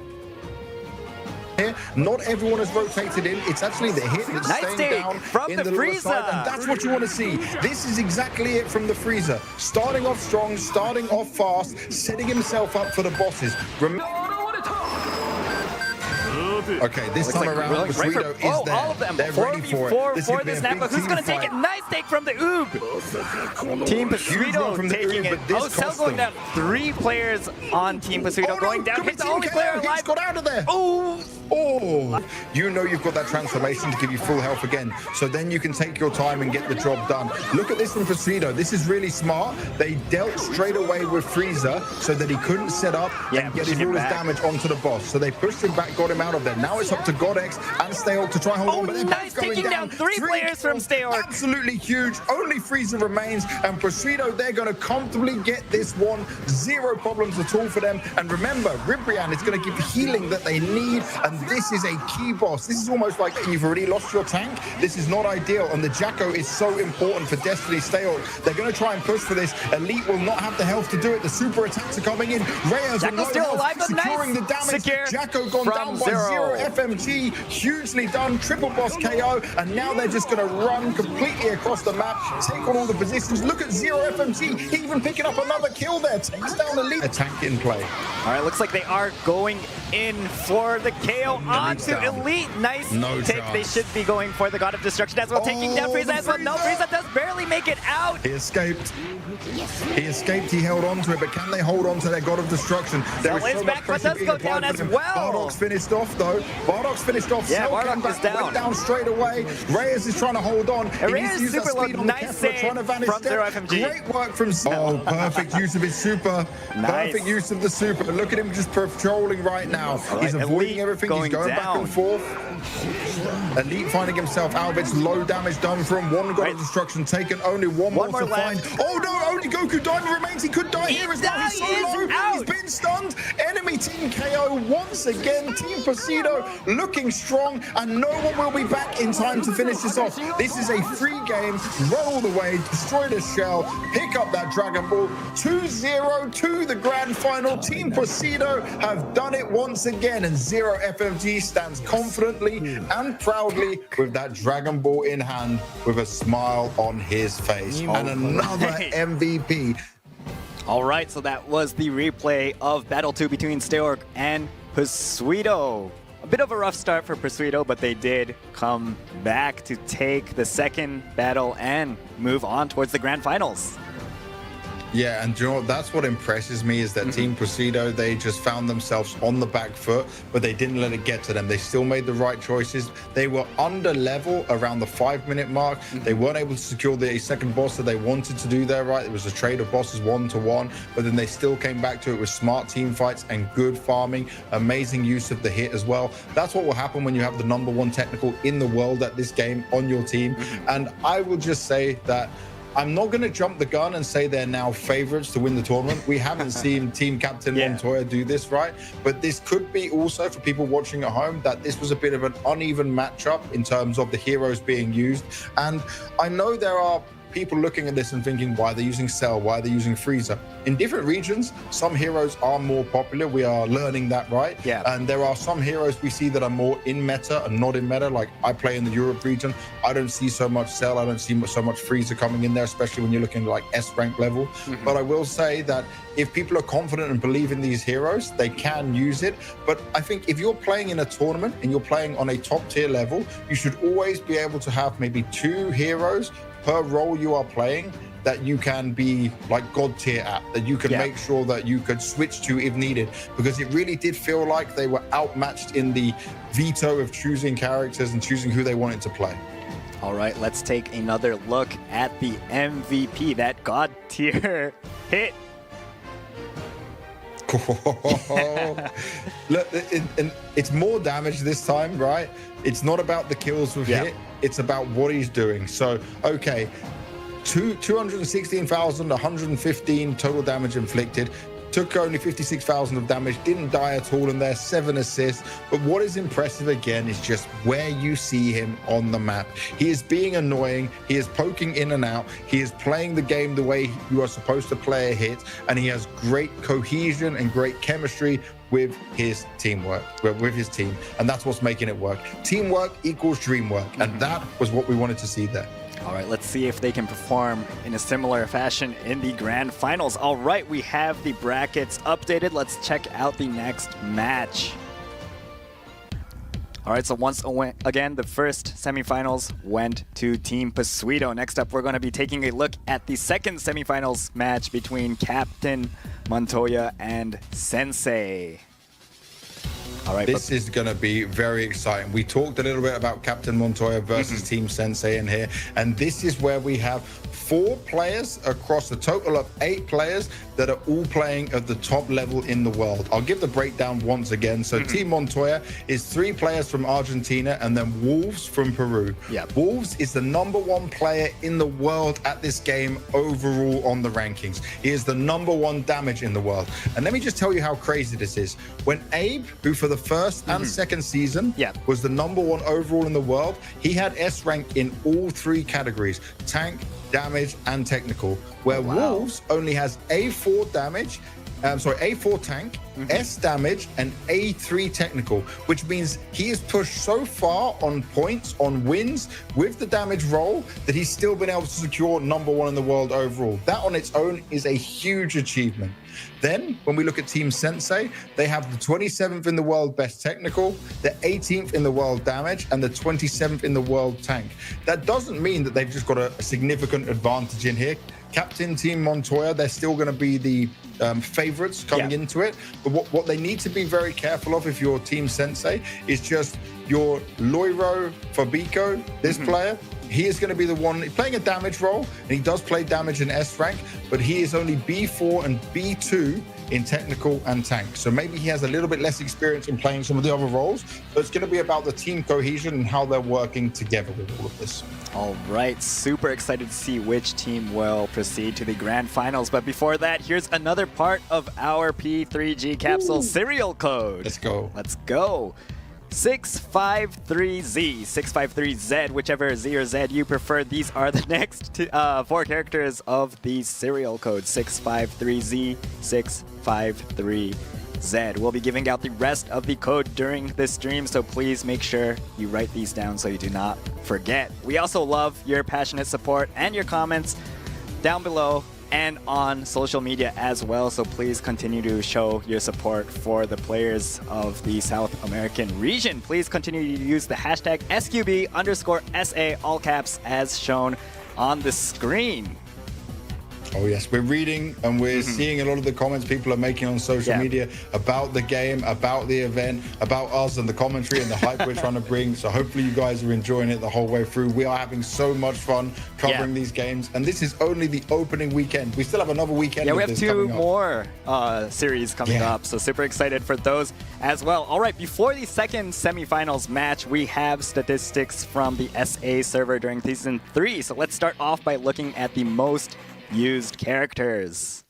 All right, in first place we have Vegito with a 10.2% pick rate. We haven't seen him yet in this tournament, but he is still a popular hero to use. Second place we have Brawly with an 8.7% pick rate. Third place Super Saiyan 3 Goku with a 6.8% pick rate. Fourth we have Ultimate Gohan. Fifth we have Gotenks. Sixth place we have Super Saiyan 4 Vegeta. Seventh place Topo.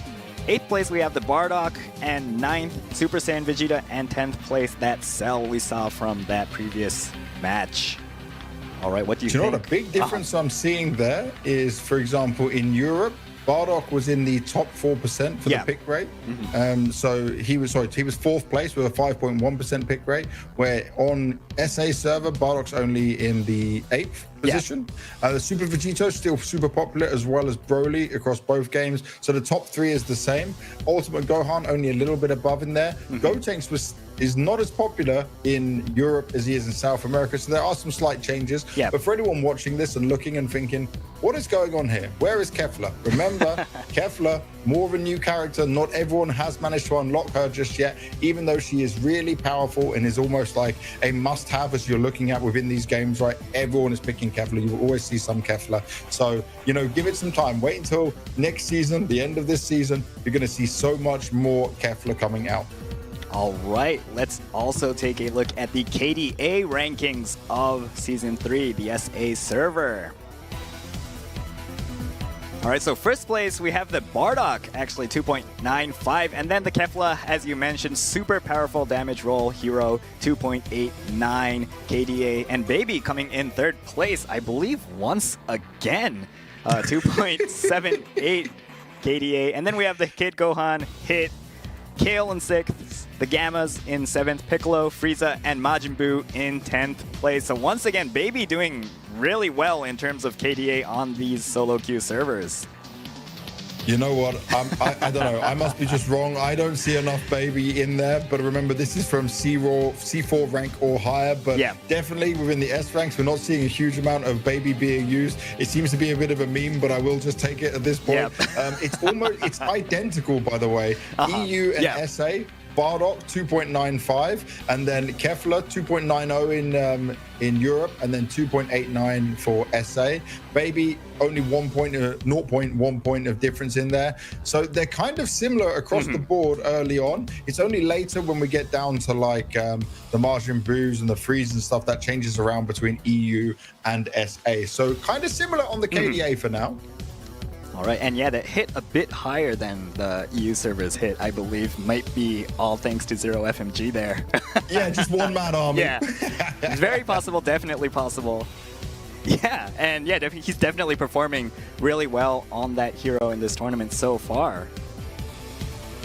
Oh yeah, the thing is, right, when I'm looking at these characters and what I'm seeing in different regions, I'm just really happy that we are getting some diversity. Yeah, because so many people just say, oh, we're only picking the meta characters, we're only seeing what's there the whole time. But I mean, this already shows me that the South American teams want to play a little bit different, want to play to what they enjoy. And for all of you at home, if you're new to Gekishin Squadra, if you are just playing for fun, which is what games are made to be, then play the hero that you love, the hero that you grew up in childhood saying, I want to be this person, you know? Like for me, I'm a Vegeta fan. I'll play Vegeta no matter what, even if he's in meta or he's not in meta. Sometimes that's just the way to do it because games are supposed to be enjoyed. But when you do get to the top level, sometimes you got to make some choices in order to be, you know, winning and getting yourself the best advantage possible.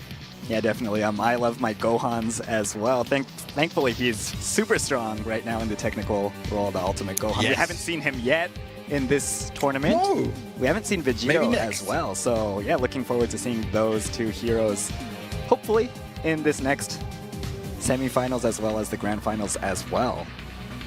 Definitely, definitely.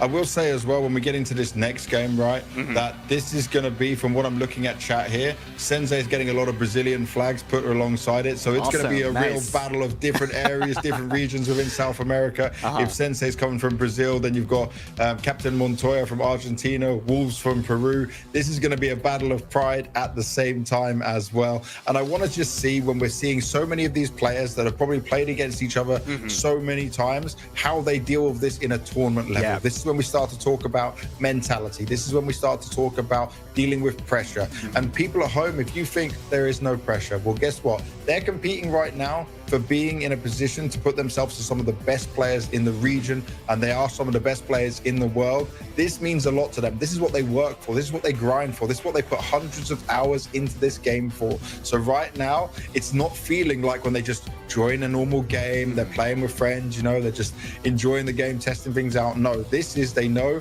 like a really important part of their almost beginning of a career within this game. Yeah, definitely. Literally the beginning of the SA tournament as well. This will be the first champions of the region if they win this tournament. So yeah, there's a lot on the line. It's not just that skin. The skin's definitely amazing. The badges are cool. But you really want to be that #1 first champion of your region as well. Definitely. And this is the thing. Wolf said a very important thing, that he wants to prove that this region in South America is not a weak region.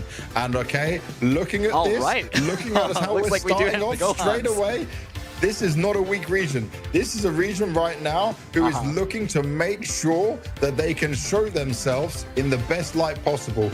2 Bardock straight in, 2 Keflers, a Super Vegito in for Loiro, and then Sensei on the Ultimate Gohan alongside Captain Montoya as well. The first time though, we're seeing Piccolo. Now, Piccolo, he requires so much skill to use. Piccolo, for me, is a really strong S tier, maybe Z tier character if you're putting Z tier at the top. His super attack, the special beam cannon, everyone knows that from the anime. Everyone knows that from the manga, right? But what can happen is, if you don't hit that correctly, if you make a misstep, it can cost you a lot. So you need to be super micro skilled at every little detail using the Piccolo. So that could be the difference here, right? It just feels like a character who's super strong, but it can be really punishing if you make a mistake on him. All right, let's check out the first battle between Team Captain Montoya and Team Sensei. The second semifinals will begin.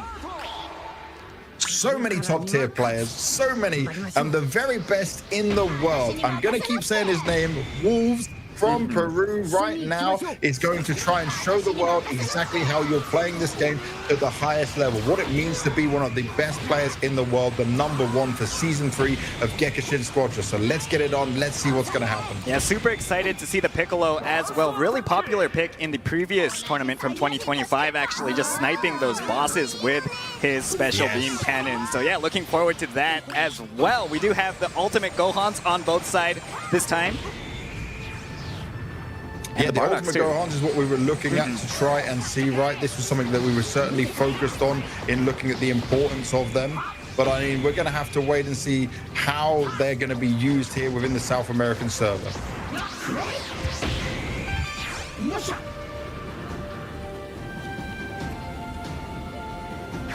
Alright, so it looks like in terms of just the composition, Team Sensei's composition, very similar to what we saw yesterday with EU.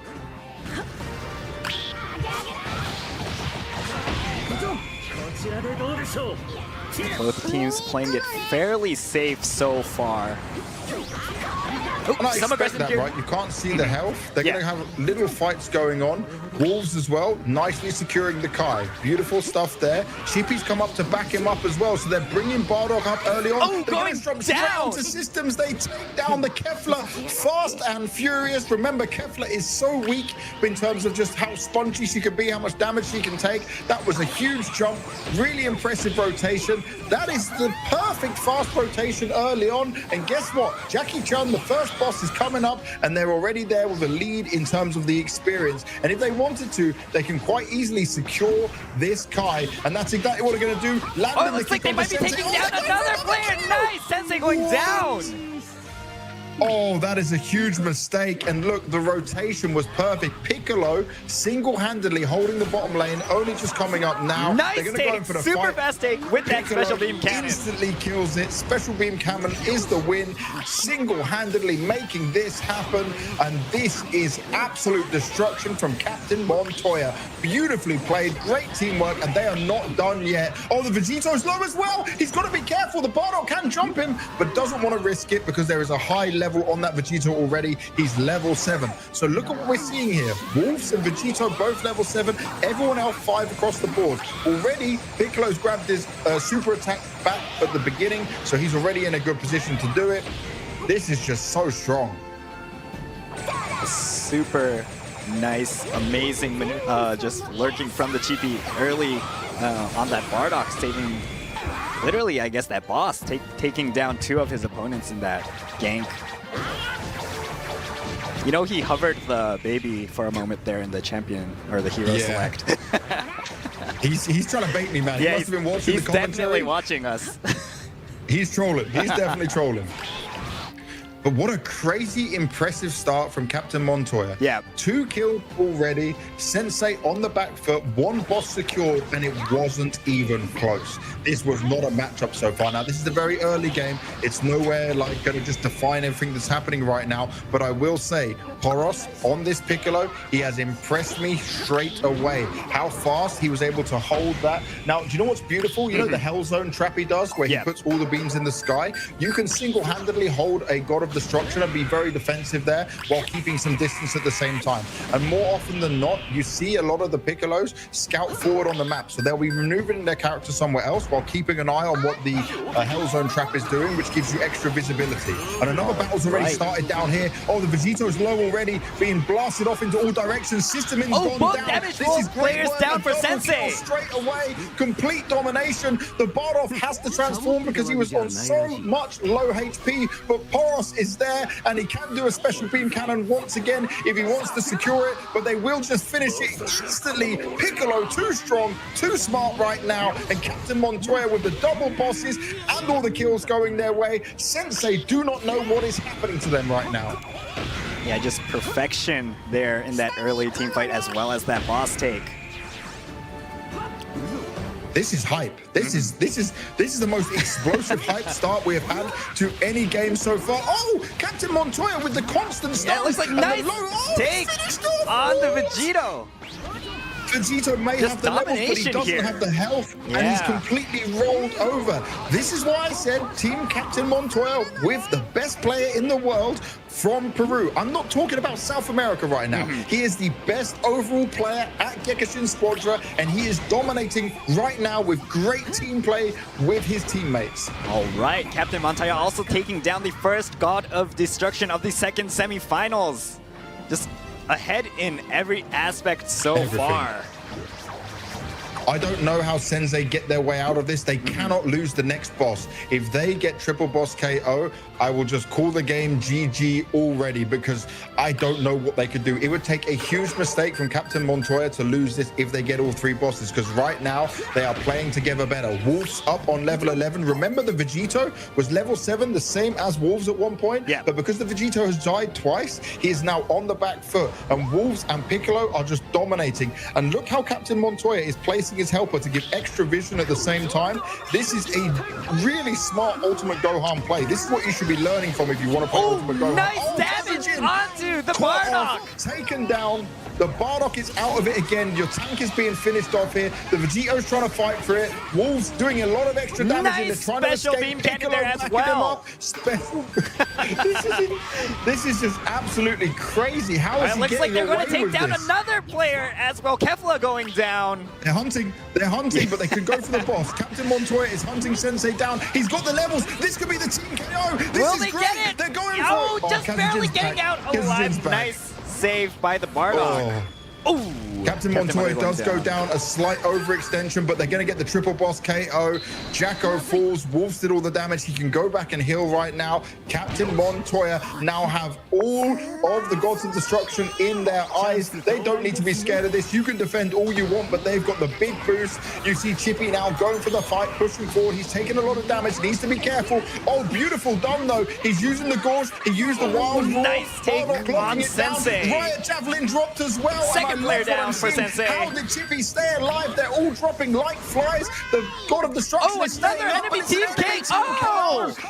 GG. There's no way. You Yeah. don't come back from this. It is impossible. Captain Montoya on top. His team are ravaging and destroying Team Sensei right now. They are dancing on the Gods of Destruction. A Max Gekishin burst hit as well. What do you do to even get out of this? Sensei trying to come in and hold them off, but it's not going to work. The shell is there, ready to break. They've got this confidently. A special beam cannon hit by Piccolo. One more time. He picks up the Dragon Ball and he makes it look easy. What a performance. What a play. For me, I don't know what the MVP is going to say, but I say Piccolo because it was so impressive. It will be the Kefla, probably from the extra damage and the kills coming in there. Oh, what a game, man. What an absolutely crazy game. This was stylish. This was insane. Impressive. Wow. I love this game at such high level of play. Like, I love Gekishin Squadra anyway, but this was phenomenal. This was better than anything we saw so far from EU. Yeah, that Bardock actually going down as EU. well, just bursted down before he could really get his gauge anywhere, just getting obliterated for that first. Yeah, there was a moment where Chippy should have died. He used his gorge on the Bardock, and then you saw him do the wild roar. He managed to stay alive, was invulnerable to the damage coming in there. His teammates swapped in. The confidence to do that when you have so low health is just was so precise timing. I'm so impressed. All right, let's take a look at the results. There we have it. Look, so 6 kills for the Piccolo, but more assists up on the Kefla. This was a really close MVP race coming in there. And I'm not going to criticize anyone on the side of Team Sensei, but it just felt like they were rolled over and dominated in this one. Like, they had some fights going on there. Their Super Vegito, Lorio, was able to get up on levels, but he wasn't able to continue the farm going once they started to lose the team fights. And that's what it comes down to sometimes. Yeah, those early roams from Chippy on that Bardock, and then Piccolo just sniping the bosses and the players as well. Solid performance from many of the players, all of the players on Team Captain Montoya. All right, it looks like we have the replay from that battle. Let's check it out. Let's go. As well, nicely securing the Kai. Beautiful stuff there. Chippy's come up to back him up as well, so they're bringing Bardock up early on. Oh, going down! To systems, they take down, they easily secure this Kai, and that's exactly what they're going to do. Oh, it looks like they might be taking down another player. Nice! Sensei going down! Perfect. Piccolo single-handedly holding the bottom lane, only just coming up now. Nice They're going to take. go in for the Super fight. fast take with that Piccolo special beam cannon. Instantly kills it. Special beam cannon is the win. Single-handedly, Trap is doing, which gives you extra visibility. And another battle's already started down here. Oh, the Vegeto's low already, being blasted off into all directions. System in's gone both down. damage, This is both great players work. down for The double Sensei. kill straight away. Complete domination. The Bardock has to transform because he was on so much low HP, but Poros is there, and he can do a special beam cannon once again if he wants to secure it, but they will just finish it instantly. Piccolo too strong, too smart right now, and Captain Montoya with the double bosses and all the kills going their way. This is what you should be learning from if you want to play Ultimate Go. Nice damage in. onto the Caught off, Bardock. taken down. The Bardock is out of it again. Your tank is being finished off here. The Vegito's trying to fight for it. Wolves doing a lot of extra damage in Nice there, trying to special escape. beam cannon Piccolo there as backing him well. up. Special. This is just absolutely crazy. How is It he looks like getting they're going away to take with down this? another player. Going for Oh, it. Oh, just Kazazin's barely getting back. out Kazazin's alive. back. Nice save by the Bardock. Oh, Captain Montoya does go down a slight overextension, but they're going to get the triple boss KO. This needs to be careful. Oh, beautiful done, though. He's using the Gorge. He used the Wild Roar. Nice take Bardock on locking it down. Sensei. Riot Javelin dropped as well. And Second I player love what down I'm for seeing. Sensei. How did Chippy stay alive? They're all dropping like flies. The God of Destruction Oh, is staying another up, enemy but it's an team enemy cake. team Oh! GG. There's no way. You Yeah. don't come back from this. It is impossible. Captain Montoya on top. His team are ravaging and destroying Team Sensei right now. They are dancing on the Gods of Destruction. A Max Gekishin burst hit as well. What do you do to even get out of this? Sensei trying to come in and hold them off, but it's not going to work. The shell is there, ready to break. They've got this confidently. A special beam cannon hit by Piccolo. One more time. He picks up the Dragon Ball and he makes it look easy. What a performance. What a play. For me, I don't know what the MVP is going to say, but I say Piccolo because it was so impressive. It will be the Kefla, Kefla, probably from the extra damage. All right, that was the replay from Battle 1 of our second semifinals. Yeah, just super insane plays from Team Captain Montoya. I don't think I've seen a Bardock fall so quickly at the 6-minute mark, just melting away. It was really impressive from just the aggression they showed and the control they showed.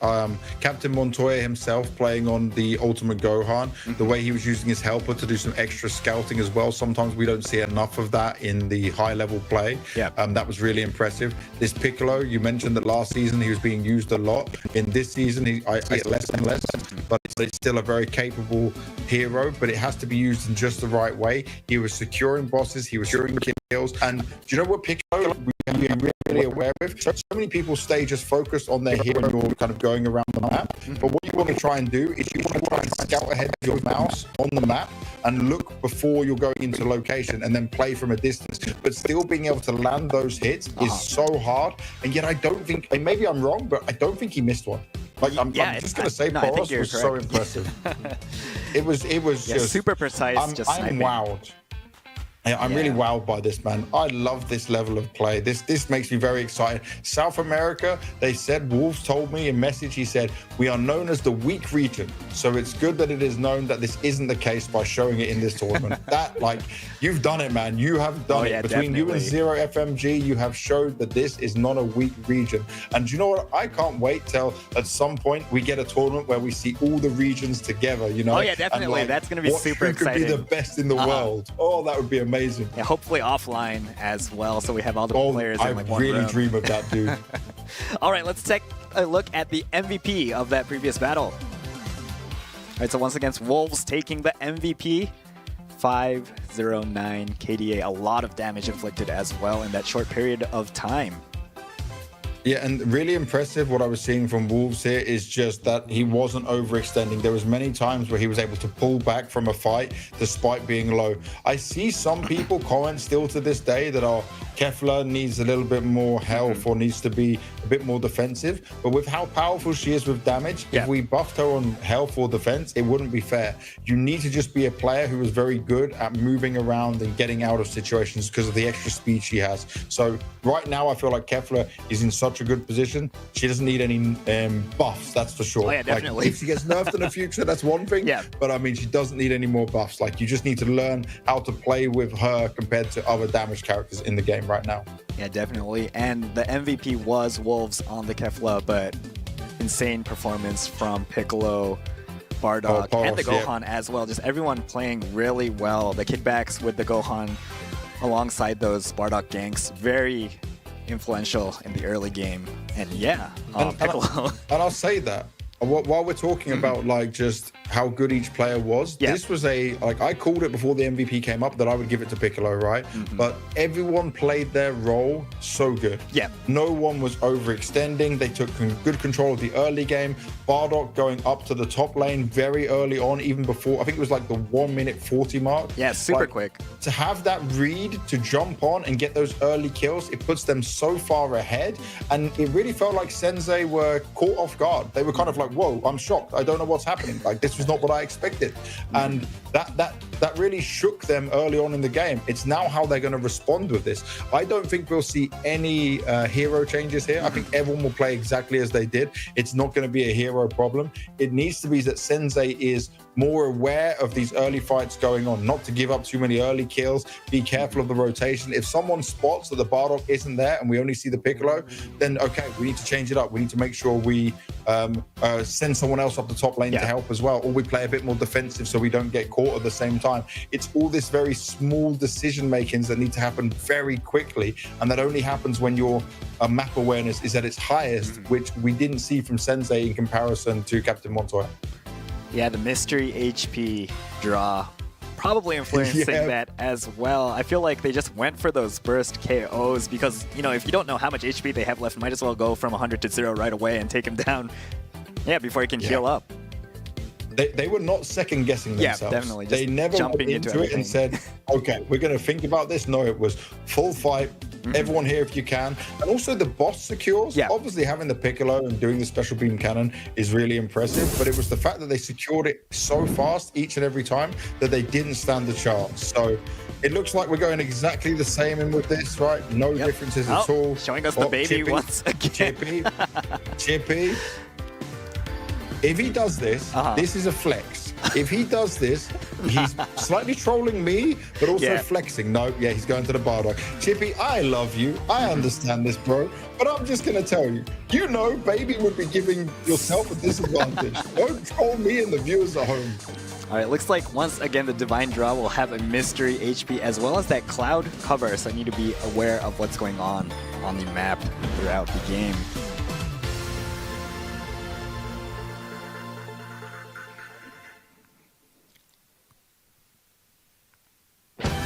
Game 2 already. Certainly Captain Montoya in the lead. They're in a really good position with this, but it is still all to play for. It's about how you learn and how you adjust from this. Sensei, they're under pressure, but now you've got nothing to lose. One more game and you're out, but you can still fight. Maybe you want to take a few more risks with this. Let's see what they can do.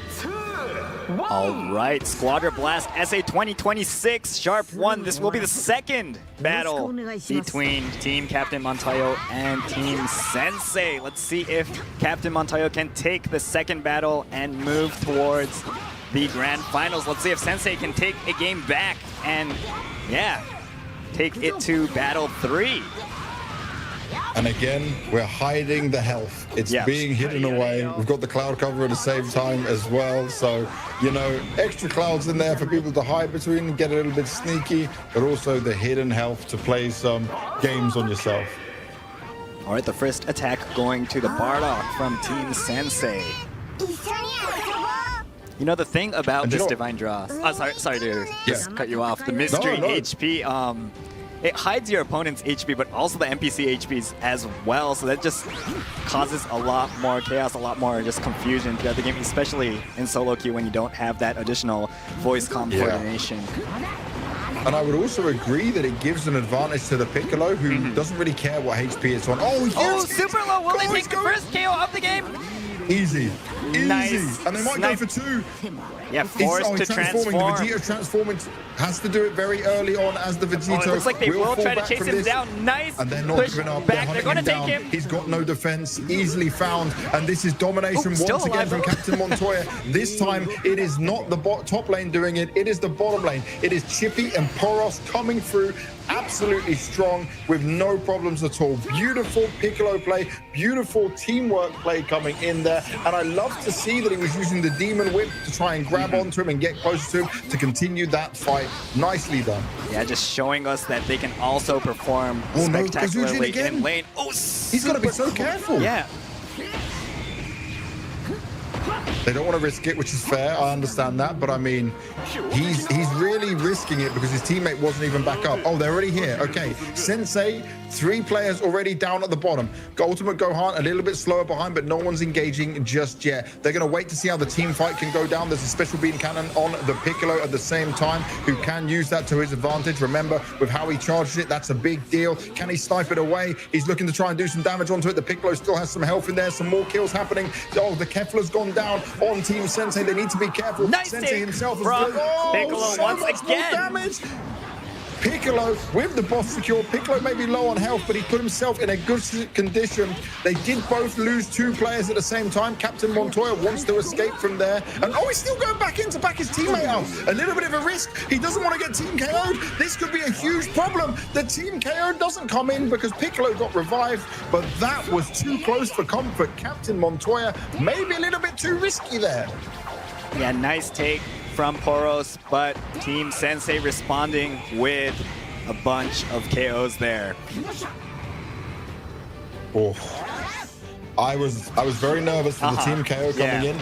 Luckily, Piccolo came back. You know, one thing we didn't talk about with Piccolo's special beam cannon is that depending on how long he's charging it for, right, and depending on how many levels he's using of it, his ultimate can come back up so quickly, which is obviously a huge benefit of the character.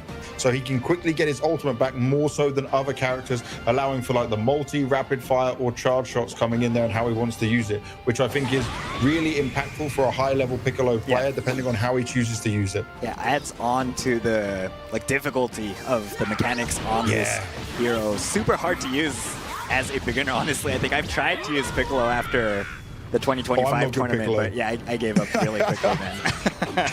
It takes a lot of learning, man. Yeah, but with mastery, definitely an insane hero. All right, looks like we have the Jackie up as well. These bosses come up every 2 minutes. Piccolo's charging. All right, looks like he's going for it. Nice! Boss, I believe this is 4 for 4 on his special beam cannon. Boss snipes this match. Maybe going for the 3rd kill. They're hunting. Kajuzin down. Sensei's gone out of it as well. Can they get the team KO? Only 1 more to find. He doesn't have any help. He can't hide behind the God of Destruction either. And this could be a big problem. Pushed back. Luckily, ooh, it looks like he's going super low. Bardock. Oh, and he's finished. Nice. Oh, it does go down. Oh, he did go down. Unfortunately, the God of Destruction going down as well. Did survive long enough, though. So much.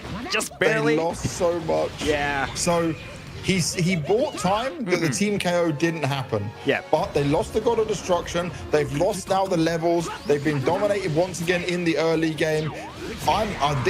Captain Montoya is playing like the championship level team. I don't know how they're going to deal with Zero FMG's hit, for example. But right now they are playing on another level.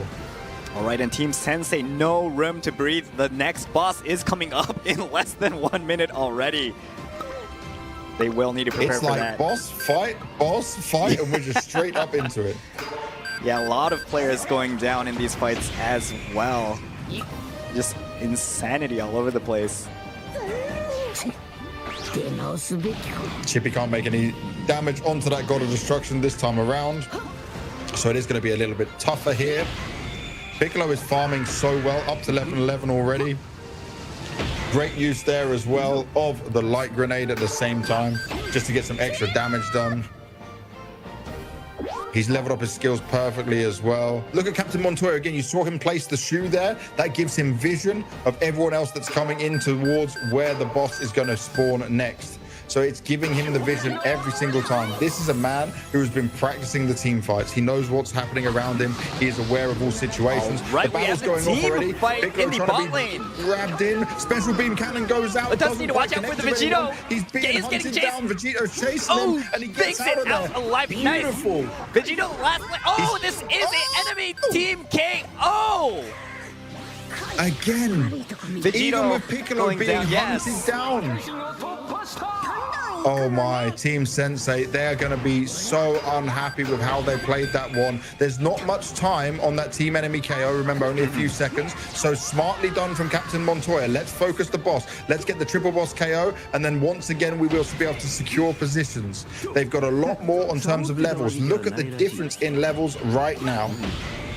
Yeah, Piccolo, Poros on Piccolo literally just reaching out of that attack from the Vegito. Captain Montoya All right, looks sneaking behind a they huge. are going for another attack. Oh, will they Beautifully get him? done. Fighting for it, going for it. Wolves at the same time trying to solo the boss, not helping out his teammates. Chippy getting the damage on. They're trying to focus in on Ribrianne. They know they can't let this go to Team Sensei, nice but Sensei steal grab it. from They Team stop the Sensei. triple boss KO going down, and they'll find themselves getting the healing buff from Ribrianne. That's going to be a huge benefit for them. Can they get any more kills? Already Kefla's gone down, systems in, trying to stay up in it, trying to push as much as possible. Chippy firing out, but isn't able to connect with it, and Kefla's going to be straight running away. But it's going to have to be a big chase away because he's low, but is it worth the risk? Can he there? He doesn't want to overextend. He's not taking that. That's smart. That's a smart decision.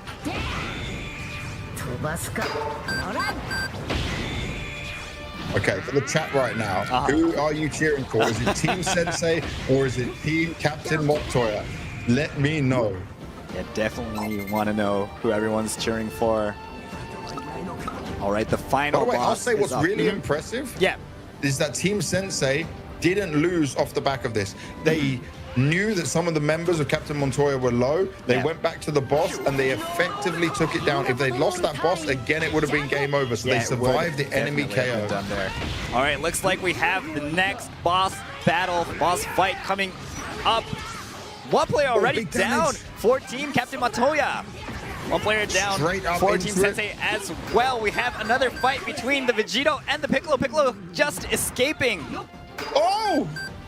Huge hit happening. Piccolo staying alive just about, though it wasn't easy. Chippy's trying to stay up in it at the same time. Nice. The Riot Javelin goes forward and he went so far. He pushed them all the way back with that Riot Javelin, which means they can't continue the forward pressure. The boss of Jacko is still up. Everyone is back alive in just a few seconds. So now we're back to the 4v4. But who can deal with it? Who can get there faster? Look at Captain Montoya's position nice again. take. He's going to go in with a kick. He blocks out Sensei, stuns him, takes him down, and that gives them a 24-second lead in this fight with the 4v3 right now. Beautiful pick there. All right, looks Piccolo's gonna be ready with a special beam cannon. getting charged up. Let's take. Will Lily take it? No, the Jacko's still alive. Not enough damage. Who's gonna take it? Oh, nice! Team Sensei taking the second boss for themselves. System now 2 Zim. for 2 in terms of boss count. System Zim saved it twice. He took it twice, but he's going to go down in the middle of that fight. Special beam cannon firing out, but this time Horace is missing a couple of his special beam cannons. He didn't charge it enough to kill off the Jacko this time around, which did cost them. Wolves at the meantime has been farming up, just grabbed himself level 13. There's still a slight level lead for Captain Montoya, but this game is on. This is completely on. It is not done anywhere close to it as we hit the 10-minute mark. This is still all to play for. There is a God of Destruction lead for Captain Montoya, but all it takes is one wrong team fight and then it will all change. Horace needs to lock in, focus up, and make sure he hits those special beam cannons perfectly from here on out. Looks like both sides playing fairly safe so far. Is really staying on their side of the map. Sensei does want to take one of these outer turrets though soon. Yeah, then they're going to have to go for it at some point. All right, looks like they are charging. They're running on in. forward. Right, looks like we are gonna have the taking team a risk fight. of it. Sensei's out. Sensei out instantly. Kazujin could go Hutchinson down out next. as Special well. beam cannon perfectly. That's 3 players down. A big push can be had here, and Captain Montoya is flying on forward. He needs to go to the other God of Destruction, though. He's waiting for the timing. Oh, it looks like they're going to pick off the last player of Team Sensei, taking him down for the enemy Team KO. Oh my! That's got to be it. Team Yeah, Captain looks Montoya, they've done it like- again. They are the enemy Team KO specialists. They've destroyed all the gods of destruction. They're going for the shell. There is nothing Team Sensei can do. The special beam cannon hits, and the Dragon Ball is collected once again in the hands of the best player in the world. Wolves from Peru playing the Super Saiyan 2 Kefla and styling on them once again. And this time, Horace Piccolo, he's the one, even though he missed a few of the special beam cannons, he hits that MVP, the damage character splitting it up. This is just amazing. That was so super fun to watch. That was so amazing well play. played. Nice steals from Team Sensei as well for those last 2 bosses. Unfortunately, they did get picked off and then team KO'd at the end as well. Nice response there from Team Captain Montoya, noticing where the opponents were, picking them off to finish the game. Wow. I'm just loving what I saw there, you know, really strong play once again. Even when it looked like at the 10-minute mark that was getting into an even, having lost that much God of Destructions, trying to fight back for it, it wasn't working out. But Team Montoya, they've proved that they are one of the elite, and they find themselves now in the grand final. All right, let's take a look at the results from our game. Oh wow, 10 KOs on Poros, that Piccolo. Super impressive. 12 assists on Wolves as well. 13 assists on Chippy too. Wow. Look at this. The team fight coordination here from Captain Montoya is really impressive. All of them were actively in the fights at the right time. Some of Captain Montoya's kicks that he was able to do with Ultimate Gohan to stun them was really strong. Yeah, we saw that. That was locking people out of the fight over and over again. And you know, when you can get off a really good kick like that, it's such an important stun to hold them back. It completely nullifies them from being able to escape. I also saw the Riot Javelin from Chippy when he wanted to push them away. That was really impressive on the Bardock. So it's like little details like that is just the beauty in the details of Gekishin Squadra. Piccolo also super slippery when facing off against the Vegito, escaping, I believe, 2 or 3 times, just barely making it out. I think he only died once, right? Just super well played in terms of survivability as well. All right, it looks like we have our replay ready. Let's take a look at that. Coordination. And I would also agree that it gives an advantage to the Piccolo, who doesn't really care what HP it's on. Oh, super low. Will they take the first KO of the game? Easy. Nice. And they might go for 2.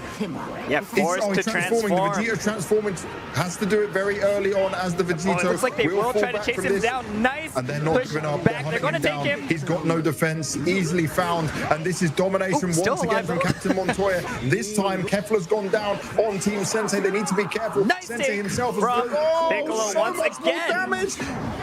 Piccolo with the boss secure. Piccolo may be low on health, but he put himself in a good condition. They did both lose 2 players at the same time. Captain Montoya wants to escape from there. And he's still going back in to back his teammate up. A little bit of a risk. He doesn't want to get team KO'd. This could be a huge problem. The team KO'd. Hero, super hard to use as a beginner, honestly. I think I've tried to use Piccolo after the 20. Sneaking behind a huge. Going for another attack. Will they get him?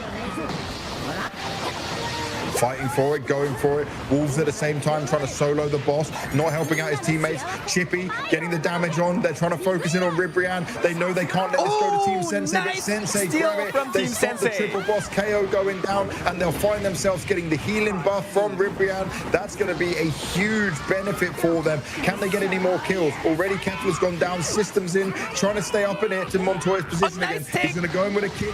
He blocks out Sensei, stuns him, takes him down, and that gives them a 24-second lead in this fight with the 4v3 right now. Beautiful pick there. Piccolo's going to be ready with a special beam cannon. Getting charged up. Let's take. Will Lily take it? No, the Jacko's still alive. Not enough damage. Who's going to take it? Oh, nice! Team Sensei taking the second boss for themselves. System now 2 Zim. for 2 in terms of boss count. System Zim saved it twice. He took it twice, but he's going to. Looks like we are going to have the team fight. Sensei's out. Sensei out instantly. Kazujin could go down out as Special well. beam cannon perfectly. That's 3 players down. A big push can be had here, and Captain Montoya is flying on forward. He needs to go to the other God of Destruction, though. He's waiting for the timing. Oh, it looks like they're going to pick up the last player of Team Sensei, taking him down for the enemy Team KO. Oh my! That's got to be it. Team Captain Montoya, they've done it again. They are the enemy Team KO specialists. They've destroyed all the gods of destruction. They're going for the shell. There is nothing Team Sensei can do. The special beam cannon hits, and the Dragon Ball is collected once again in the hands of the best player in the world, Wolves from Peru, playing the Super Saiyan 2 Kefla and styling on them once again. And this time, Poros, Piccolo. All right, that was the replay from Battle 2 between Captain Montoya and Team Captain Montoya and Team Sensei. 2 nice steals there in terms of the bosses. Unfortunately, not enough to secure them a victory. All right, let's take a look at the MVP once again.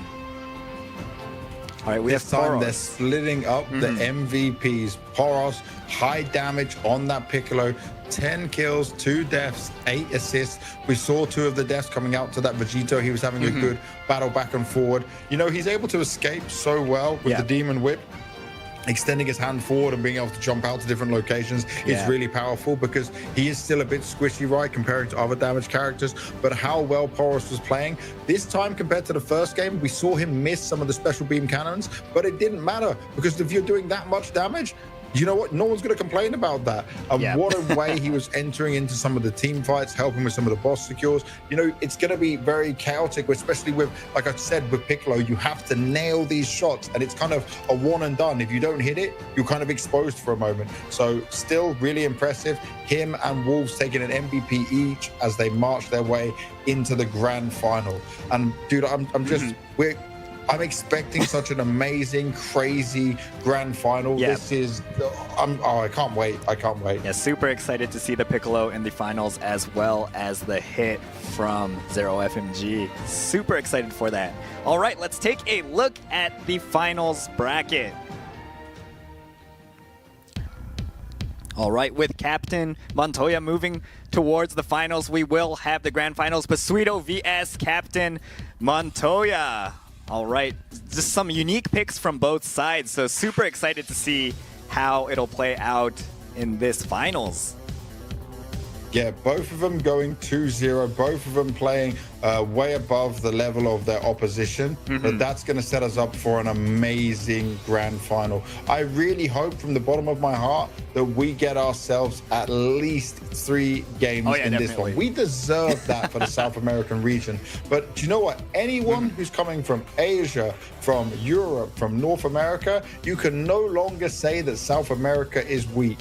No matter what has happened within these games, both Zero FMG and Wolves have proven that this is a strong region with very explosive gameplay and beautiful teamwork to come with it.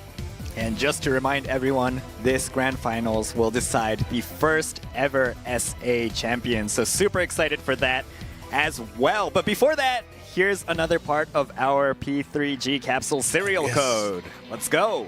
Let's get it. All right, this is the third bit of the total of 12 characters. YY3M. YY3M are the next 4 characters of the serial code. The final 4 characters will be revealed towards the end of the stream, so please look forward to that as well. Just a reminder, we really appreciate all the support you show for the tournament, for us, for the players especially. And yeah, please continue to comment in the comment section below and post/tweet on X, Twitter, other social media as well. Please use the hashtag SQB_SA for this tournament. This is the South American tournament, SQB_SA, all caps. Please use that hashtag shown on the screen. Oh yes, let us know. We're very active in the community. We're talking to you all, so use the hashtag if you want to get in touch with us, if you want to say anything about the games, about your region, about your love for Gekishin Squadra, because that is why we're all here and watching. We love Dragon Ball, we love Gekishin Squadra, we love to see the development of the games, of the region. This is the first ever for South America, and we are really getting something special to look at today. All right, and right before we jump into that grand finals match, let's take a look at another set of statistics for the South American server during Season 3. Next up, we have the highest win rates. Let's take a look. All right, in first place, we have that Kefla, 57% win rate. Super impressive. Bardock as well in second, 56.2%. And we do have Frieza, 54.5%. Oob is in fourth, Brawly in fifth. We have Cell in sixth, Gohan, the Kid Gohan actually, in seventh, Bojack, Kale, and Gotenks in 10th. You know what? It's happened again. We're getting the same as EU, Kefla, Bardock, and Frieza in the top 3. A slight change between having a Cell here in EU a little bit higher up than what we had here for South America. But overall, you know, this is what we're going to get within the game where people prefer to play some of these other characters.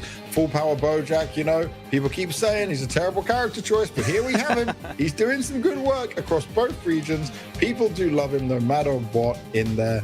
Gotenks still within the SA server in that top 10. Bit of an impressive one in there as well. I'm just trying to find out did I miss? Oh, Vegito's in 13th. Okay, Vegito's in 13th.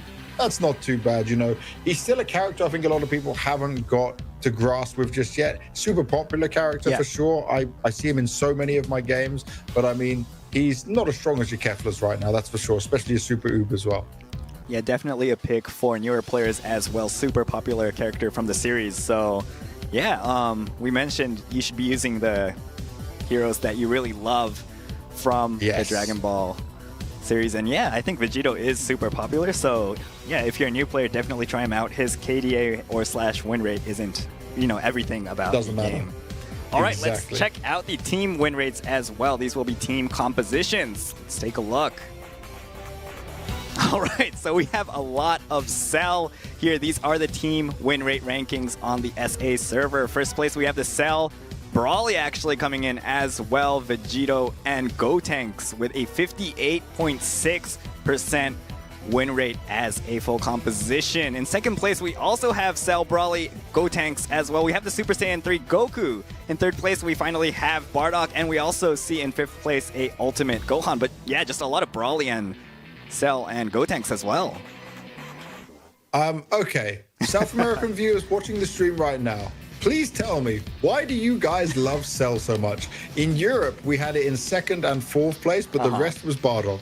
You guys only have Bardock in third place. Everyone else is loving Cell. Like, what is this composition I'm seeing here? I need to understand. I need to have an idea of why you guys love this so much, what is working for you here, because for me, I'm a Cell enjoyer. I played him a lot in Season 1, but it slowly fell off for me across the board. I wasn't enjoying it at all.